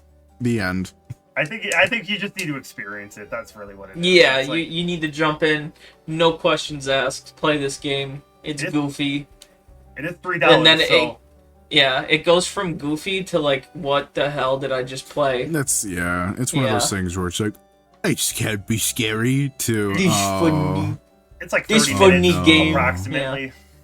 Much like 30 minutes if you don't mouthwashing. play it like me. Yeah. Much like mouthwashing, this gets you questioning humanity and why we are the way that we are. I don't think this is as deep. I will say that not as deep as mouthwashing. Yeah. But very similar. It's fun. It's cheap. Moving on. All right, yeah, moving on here. Another one that I don't think I want to get too deep in because this one actually had a decent amount of controversy as well. But once again, we're just talking about it in terms of fun stuff. So this is the DLC Part 2, Risk of Rain 2, Seekers of the Storm DLC. We all played this. We've all played Risk of Rain. Jake got all of us for our friend group into it. It's been pretty fun. I've enjoyed my time with it. Risk of Rain 2 has the DLC Seekers of the Storm has some mixed reviews and some things, but overall, I, for one, have enjoyed it. I understand some of the issues that people had once I looked into this, but at the end of the day, I was enjoying it. It's just a little bit add-on to the base game, and I still think the base game is fun. It's just a chance for me to talk about Risk of Rain. It's fun. It's a really fun, really fun roguelike that I am really bad at. Base game is amazing. I will say I have a harsher reaction to the whole thing, but I think the negativity's blown out of water. Yeah. I think most people hate it because it's Gearbox, and Gearbox doesn't have a great rep. But they have promised a overhaul, and I think that's the best thing to come out of it. We've got 2 good characters and a third that needs to be completely reworked. Chef. Yes, chef. The new items are all meh, except for the sales star, which is amazing. That is And great. the conch, I don't remember what that is, but that's a red, so you won't see that very often. All hail the But that's Magic that's the worst part of the game is, or not the game, the DLC is that there's 2 things, I'll mention another. The items are just kind of underwhelming. Most of them didn't work Yeah. when they came out, And then the other one was the enemy balancing got completely so tough. screwed up Yeah. the wazoo. So if you're playing like hardcore, like you're doing the monsoon stuff, which I have done, then good luck. Good luck. Yeah, That's the it short gets end of hard it. quick. But It does need a little bit of tweaking. or Eclipse is what I meant to say. Monsoon is the hardest difficulty, but Eclipse stuff is just almost impossible. Yeah. I mean, unless if you're actually good at the game, which I'm not. Yo, let's go. But overall, especially knowing that they're working on it, it's fine. It's fine. It's going to be fine. I would never say this killed the game like some people were saying, but I'll come back to it still. I have my periods of just Yeah. coming playing a little bit around Yeah. and stuff, but For me, Mr. this Brain is 2 a is lot great. like. For me, like this is a lot like Helldivers, where you can turn your brain off and get some rage out. Just shoot some creatures. Just play with your friends, or you die in the first 2 seconds and you scream and get mad. But yeah. that's my personal experience. I like to say that I hold 4th place for the team. That is my personal spot. But I still have fun with it. I think it's really cool. The characters are interesting. They each have their own little story. Each bring something new to the table. I think I've tried to play everybody now, but I don't know. It's fun. It's quirky. The Survivor's get a bit quirky at night. it's a little bit of a $15 for an expansion. So if you're curious about it, maybe wait a little bit. But if you haven't tried Risk of Rain 2, actually try it out. It's a very fun. Get the Try base base game game, at like, least, yeah. It's very fun. It's very fun. Survivors glad- of the Void, the first DLC is amazing. So Yeah. if you can get at least the even first now. one and the base game and the first DLC, like those are. Mhm. Oh yeah, so No, good. it's a good game. I'll make this one very quick. So next one here, Shin Megami Tensei 5 Vengeance. It is like basically the ultimate edition of Shin Megami Tensei 5. Shin Megami Tensei 5 was already very fun. I think it was one of the best gameplay of the SMT franchise. This just made it better with a lot more depth to it, and it added a little bit more deep story with some of the characters. Overall, play this game if you're curious about it. It's super fun. It's a big game. It's an expansive game. I love the how free the game feels at some points. And overall, it was a very good time, and I'm glad I got to play this game again. I really like the Shin Megami Tensei base series, in addition to Persona, Metaphor, just a lot. Any games that Atlas put out are great. So SMT, it's a great game. $60 on actually even Switch, PlayStation 4, and Xbox, and Steam. Probably not Switch though. This game will probably die. I played the original, and I'm glad to actually play it on a console that isn't Switch, because I played the original SMT on Switch because that's when it first Did came you out. really? Yeah, I was really excited. It was Oh, I really didn't fun. know that. No, it's good. It had a lot of frame rate issues. Clearly, it's fixed a lot better in the PlayStation 5 version, which I played on Vengeance, and it's good. It's a great game. There isn't much reason to get the original one because it has it built in. You get to choose right away which version you want to go to. It's like, do you want to do the OG experience? So it's not like you're kind of sacking the experience. It's there if you'd want it, and I like that in the game. So it's fun. It's definitely up in there in my game of the year, but I think Persona 3 edges it for me. Pause. Hey yo, Yeah. What? Unless you guys have anything else you want to add, I'm gonna just say we move on. Yeah. I can. Yeah, I got can one more. Talk. I can Young talk man. Oh, There you go. I can talk real quick. Josh knows I wouldn't pick up the Switch original release because I was interested in it, but I knew eventually it would get a better release. I was telling Jake for the longest time, dude, Yeah. when they get a remaster, bro, this game. Yeah, and I will get it. This will probably be another Christmas game for me, but I'm more interested in ReFantasio right now, so that'll be played first. Extraordinary. But- I think that's fair. Yeah, I think that's fair. But I will play this eventually, especially because I've been really wanting to get into Shin Megami Tensei. It's outside of Persona. I think that's a and- good one to get into. Yeah, for the longest time, the only option I had for that was Nocturne. Because 4 is gone and missing now, and I don't even think we've ever gotten 1 or 2.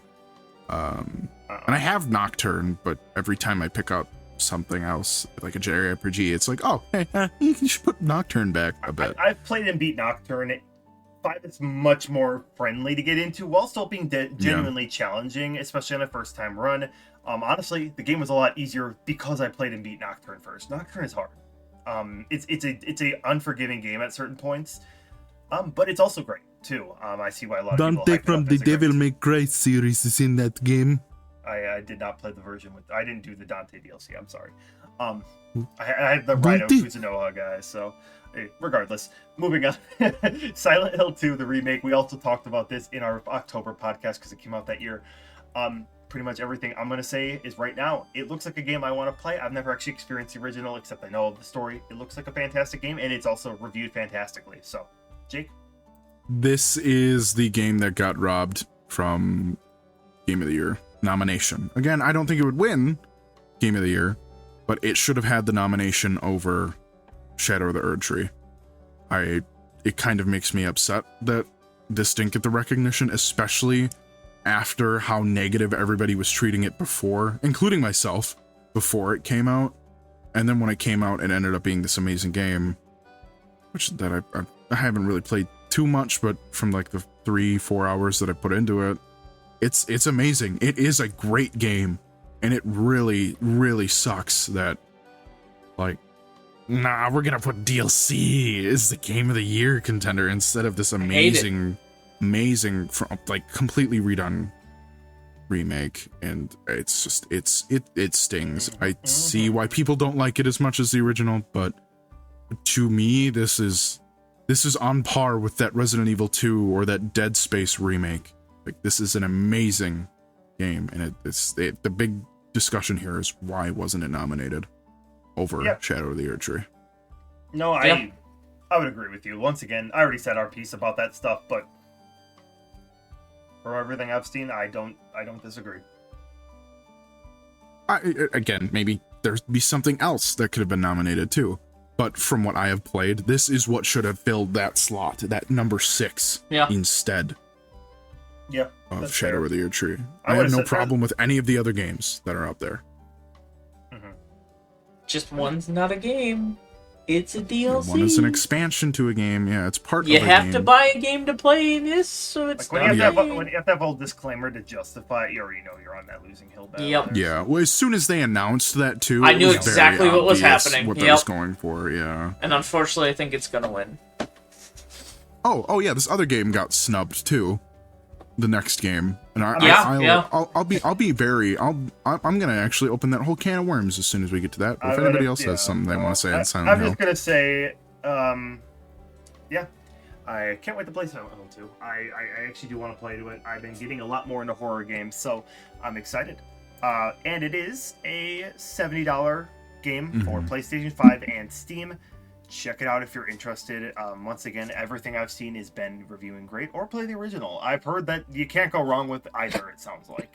Even though maybe the original might be a little bit more clunky, but hey. Yes. I've heard it's a fantastic game regardless. So, especially if you're a horror game junkie, you never somehow played this game. So, moving on is Jake's glazing round here. Sonic X Shadow Rule 30...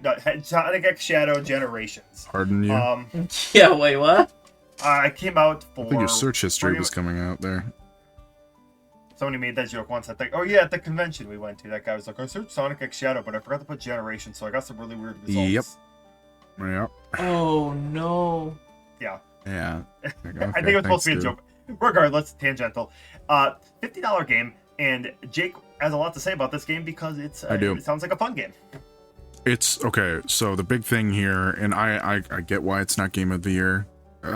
It's Shadow Generations is a new game that is bundled in with Sonic Generations in a package labeled Sonic X Shadow Generations.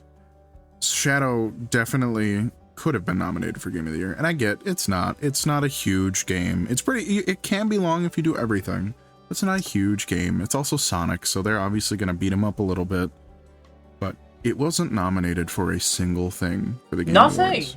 Yeah. Neither was Monkey Ball or Persona 3. These games were completely ignored. It is a problem. Sonic did appear as a nomination for the Knuckles TV show. Sega also has some stuff for the Yakuza series, because 8 came out, or Infinite Wealth came out. And the TV show just aired, and those are both on there, but Shadow is not nominated for anything. Music, family game, adventure game, nothing. Absolutely nothing. And the thing that really makes me upset is Peach Showtime got a place over what I would say even Monkey Ball would fit better for the family game.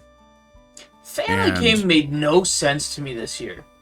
None of those besides Jamboree seem like a family game to me.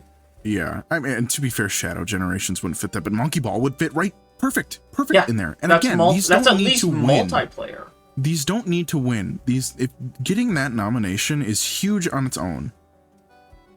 But I guess I should talk about the actual game now. Shadow Generations is amazing.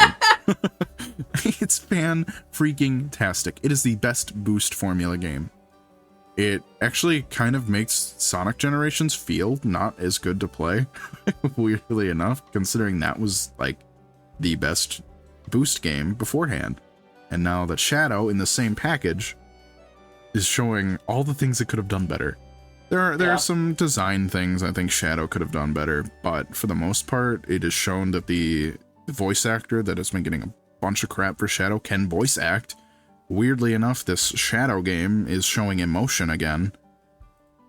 So you can definitely see that stuff. Music's phenomenal. The actual levels are great. I think I mentioned it in one of our videos, but there's one level I didn't like. And that's even growing on me now, but that's because I replay the levels a ton. On a first playthrough, I wouldn't be surprised if people dislike maybe 3 of the levels. But still, this is an amazing game. And the fact that it just went completely ignored by the biggest gaming event that happens every year is a little crazy. I get that it came out a little bit before a lot of this was announced, but the Game Awards aren't until December. Right. So, I don't know. Even last year, like, yes, it still deserved to win, in my opinion. But Baldur's Gate, that came out in November? So, like, the fact that nothing happened for Sonic in Shadow Generations, nothing for Persona 3, I didn't think about honestly, that. That's crazy. If you want to argue anything, Persona 3 got hit worse, but just because I'm such a big shill for Sonic in general, that... Yeah, I could see maybe they're like, oh no, you can't put it in there because it's a bundle. But Shadow Generations is a new game, the same way Bowser's Fury was a new game. Yeah, yep. Like, that is a completely separate game, just built off of 3D remaster with a Shadow of the Erdtree DLC, that still probably won't get it. So, I don't know. But still, it just, this has been more a rant against the Game Awards, but Shadow Generations is so good. I could talk more about that, but I've been rambling enough. Still need to play this game still though, so. Yeah. Other than that, it is a $50 game, like I said, on pretty much all modern consoles at this point. For 2 games! Yeah, that's the other thing. It's a $50 game too. I can attest to Sonic Generations. It's a fun game, so if you haven't played that, try it. It's a really good modern Sonic game. Another one I don't really know a whole lot about. Looks like I'll make this one quick. South Park Snow Day. I think it's actually pretty fun, but you need people to play it to have more fun, and it's hard to do. The DLC costs way too much. There's a lot of negative to a pretty decent game here. It was cheap when it released, so that's a pretty good upside, but... Looks like $30. Yeah, I think it was 30, 40 at release. I don't know, but it's still... It's fun. If you really like South Park, go ahead, check it out. But it's going to be more fun with friends. It's a roguelike. If that interests you. A South Park roguelike. That is weird. Yeah. See, for me, they're trying to connect it to like the Stick of Truth and the Fractured Butthole when it's not the same. It's a very different way to play. It's a very different style. It's multiplayer now, so it's hard for me to get behind it because I freaking love Stick of Truth and the Fractured Butthole. But I don't know. Maybe I'm wrong.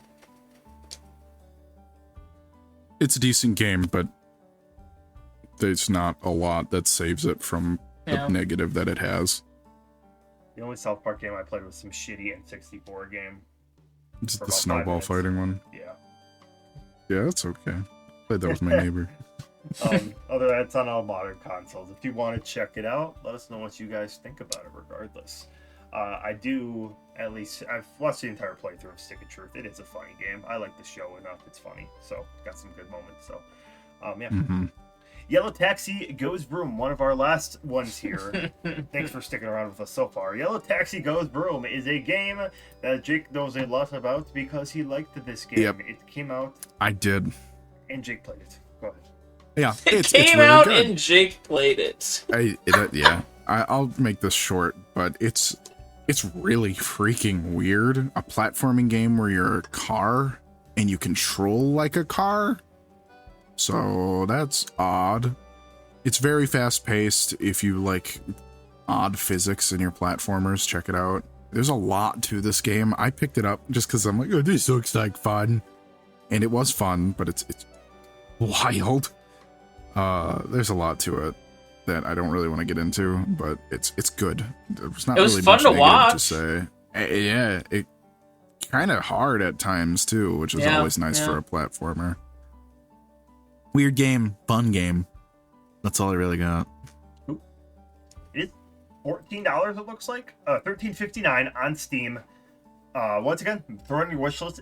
Steam games go on sale all the damn time, so maybe pick it up if it's something you Yep. can be interested in. Looks like it's got extraordinarily positive reviews. And I watched Jake play it. I don't know if it's a game I would super be on board with. Like it looks all right, but like once again, see it for yourself if you're enjoying of the game. I'm sure a lot of people like that game. So Jake, I know, had a lot to say when it came out and was really like obsessed with it. Just for like that week or so that it came Yeah, out. it hooked me. It hooked It's like me. a game that's I for know sure. that you said that was like just it wowed you. I'm like, this is surprisingly Oh, fantastic. another PlayStation 1 aesthetic game. Fair enough. Oh yeah, true. Yeah. Alrighty.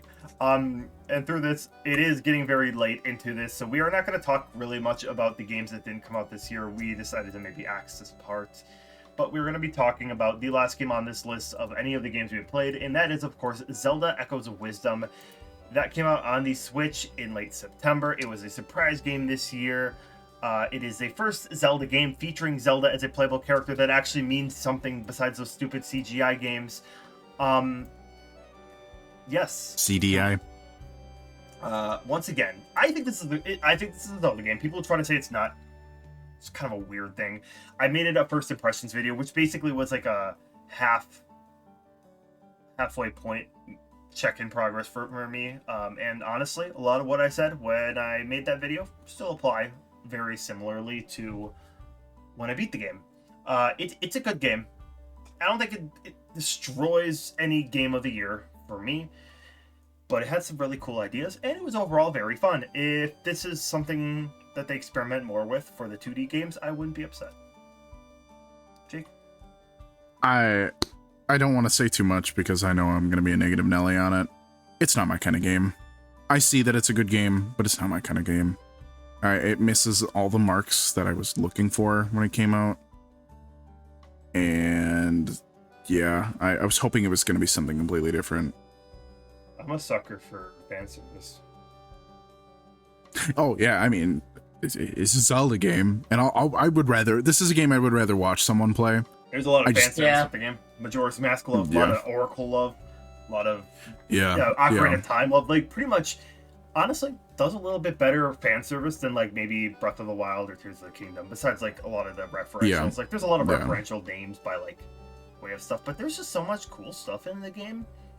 But obviously, one of the biggest things, which I understand, is the combat is interesting, and Yeah. it still didn't hook me except for certain key moments. I think the boss fights are very fun, but most of the irregular encounters are excruciatingly boring or mid. I will agree Yeah. there. I think that these work in puzzle-esque situations, but basic combat, the fact that there's no... It could have been unique magic ranged stuff. It can't, Or even... I will don't say know. the combat system is what deterred me from this game. I have not played this game yet because, for me, Zelda has always been at least able to use a bow. And it seems like they just stick her to, well, the only things you can do is copy things you've already seen. And for me, that kind of diminishes who Zelda is. It She's is supposed unique. to be. It is unique, and I wish it were a mechanic, but I don't wish it were the entire game. Because Even for if me, the that basic takes attack away. was really weak. Yeah, or yeah, something. exactly. But like, she's supposed to be this like strong, independent princess, which she is in most games. She's like, Who like don't I need said, no man. exactly. She usually uses the light bow, which is amazing. Like that's like she usually gets the final shot on Ganon. Let's be real. So like the fact that we don't get maybe you do at the end, maybe it is later in the game, but from what I've seen, the whole thing is copy paste. That's how I'm gonna attack, and that for me is just not my cup of tea. I will say this. I won't want to spoil a whole lot because I did beat the game. There is something. The gameplay stays very similar. It just slowly upgrades and builds upon what was founded in the beginning. It doesn't flip on the head. I'm just gonna say that full on. You are not gonna suddenly be Link at the halfway point of this game. No. I'm just trying to say it without spoiling anything. It's a full-on Zelda game featuring Zelda as a character, while it still follows a lot of the mainline tropes of a original Zelda, like with a Link featured game. It's good. It has a lot of good in it. It has a lot of experimental things, and I'm not opposed to the experimental. I think a lot of it was good. A lot of it was interesting. I like the ecosystem to a degree. There are some things that it definitely needs tweaking on. But there are some things. If this worked more like a puzzle game where it didn't have a lot of action, I could see this being a lot more positively received. I think the ecosystem, like I said, there is a lot of potential with it, and some puzzles were fantastic to solve and just kind of think made me feel really stupid when the puzzle was extraordinarily simple and I was doing way too much to solve it. It is a game, though. Like, one of the things I think of a lot is I'm a big Hyrule Warriors fan. And Age of Calamity was a kind of a spin-off side game, and you played as Breath of the Wild Zelda. And once again, she doesn't really have the powers, but her main form was using the Sheikah Slate. And it was kind of interesting to see as a comparison, because in that the same thing, Zelda is thrust into a position where she was a princess who did not know how to fight in the Breath of the Wild world. That version of Zelda did not know how to fight. So her moveset is I'm going to scramble to throw a bunch of attacks together via the Sheikah Slate to make a moveset out of it.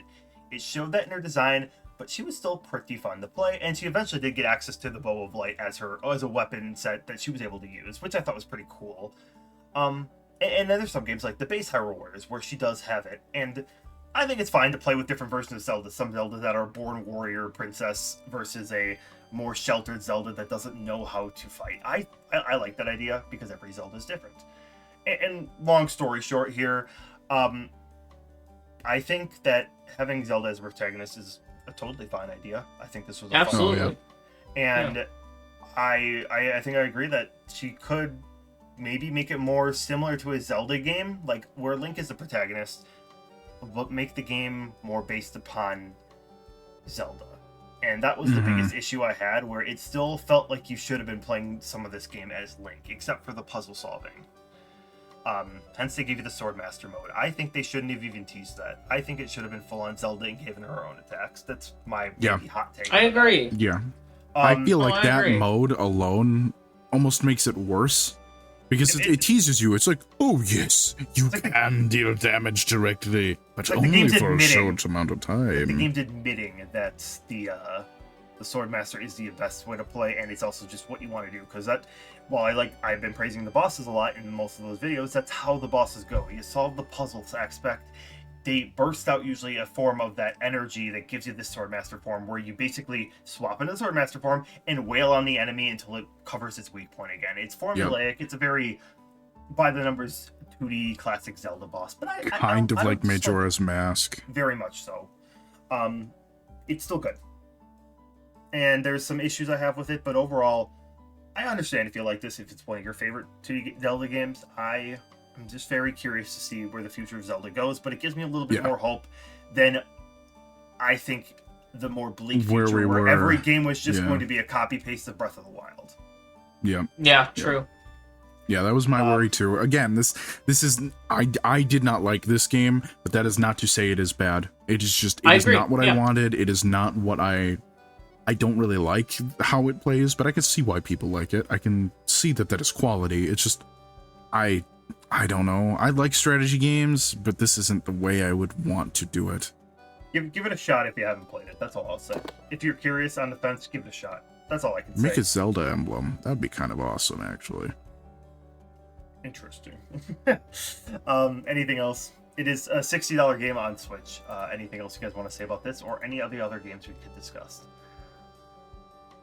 Not really. I mean, this was a really freaking good year. Yeah, But lots of if games you- this year. I will say, if you're a Nintendo fan, it does look kind of lesser, I would say. Not like bad, but Not a good Nintendo year.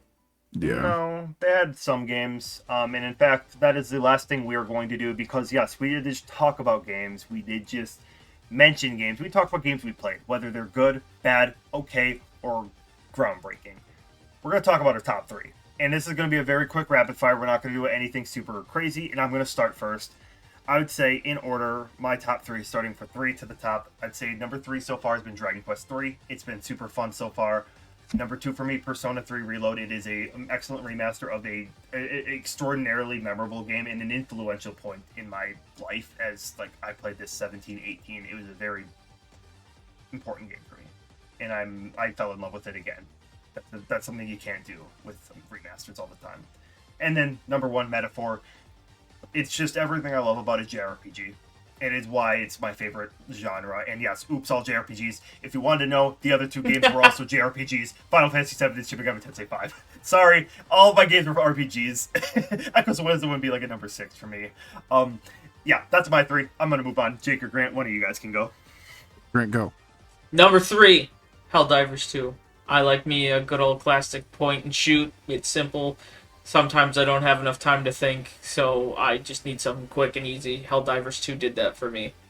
Number 2, Astrobot. I've been begging for a Mario Odyssey 2. This is the closest I've gotten to it, so I think it does better than Mario Odyssey, in my opinion. I really, really like Astrobot, so shout Astrobot out. But number 1 is going to have to be Metaphor. I thoroughly enjoy the way it plays, the story it tells, and the music, man. I'm very much a music guy when it comes to games. Josh can attest to this, but I practically only listen to game OSTs in my free time. So, but I think, like I said earlier, this needs to become its own series in the Atlas team catalog. But those are my 3. Jake, on to you. Number 3 for me is Persona 3 Reload. It makes me cry. I'm a crybaby. Amen. I will admit I cry too easily, but Persona 3 is great. I have nostalgia for it. I think the story's actually really sad. It's great. Number 2. Number 2. I'd have to agree, yeah. Yeah. Especially with that last point, yeah. Number 2 is Crow Country. I love this game. I replayed it 3 times now. 2 of those being 100%. It's great. I can't recommend it enough if you like Resident Evil style. It might not be as scary as something like Resident Evil 2, but it's disturbing at least. If you like gross, messed up stuff, it's got that at least. And then number 1, to no one's surprise, Sonic X Shadow. So specifically Shadow Generations. I did not think this would break even top 5 when I was even waiting for the game. I was really excited just because I'm a Sonic fan, but it's amazing. I can't believe how good Shadow Generations is. The more I play it, the more I understand it, the more I just want to gush about it. I haven't felt this way about Sonic in forever. So it's great to see my favorite franchise back on top for me. Hell yeah. Well, what are your guys' game of the year? Let us know. Let us know if you guys agree with anything we said. Let us know if there's some games we just haven't talked about. Obviously, these are games we have to have, one of us have touched. Jake, go ahead. I do want to add one thing. It's between the 3 of us, and then in chat, comments, whatever you want to call it. What are your predictions for the game of the year? Mm-hmm. I think it'll be Erd-Tree. You guys have heard me talk about it this whole time, but because of that caveat, I think it's going to be Erd-Tree. I want it to be Metaphor, but I don't know. I do too. But I think the the Dark Souls fans out there will be like, "Oh, it's my game. We gotta represent," and they're gonna get a DLC pushed through as Game of the Year. To be fair, I think a lot of people felt that when Death Stranding got a nomination because everyone knows that Jeff and Hideo are very close. I think that Final Fantasy VII is a contender that people keep forgetting about, maybe because it came out earlier, and that might be surprising people. I obviously my list, but I would be surprised if that game won Game of the Year too. I think it's probably that or Shadow of the Erdtree. Those are probably my two picks, I would assume. Yeah, if Astrobot got it, I'd be genuinely surprised. I don't think Bellatro's going to get it. I would be too. I know, like it's there. Some people have apparently really love the game. And then Metaphor, I would also want to win, but I'm leaning on probably lesser than likely. Yeah. I feel like no matter what, this is going to be an upset to me. I can't see any of these winning, and I'm just going to be like, yeah, because I loved Astrobot. It is in my top 5 for the year, but I just don't feel like it's not a game of the year. Yeah. Erdtree, it's DLC, so I'm going to be upset. Final Fantasy VII, I gave my piece on that. Metaphor is probably the one I'm rooting for, but I don't feel like it is going to win. Black Myth, I'd be okay with as well, because I've seen how good that game is, but I don't know enough about it. And then Balatro is. Card games aren't my thing, and as much as I would want it to win because it does seem like a quality game, I genuinely feel like they only put it up there because it is an indie game, and it feels like they've been doing that for a while now. But I guess my vote goes for Metaphor, but I would be okay with Metaphor Black Myth winning. Yeah, we'll see how, like I said, we'll see how this ages, and once again, I'm curious. Let me know if there's any games, or let us all know. What did I say? Me. Let us all know if there's games we have missed from this list that you guys want us to play this year, and also maybe stay tuned. What are you excited for next year? We might also tell you what we're excited for next year, but that will have to be in another episode. So thanks, guys, for sticking around. This has been definitely our longest one by a long shot, and probably our longest one for a while. So thank you. Anything else, guys? Thanks for Tom Tuan with us. All right, I'm gonna cut that out. All right, bye. I hate you.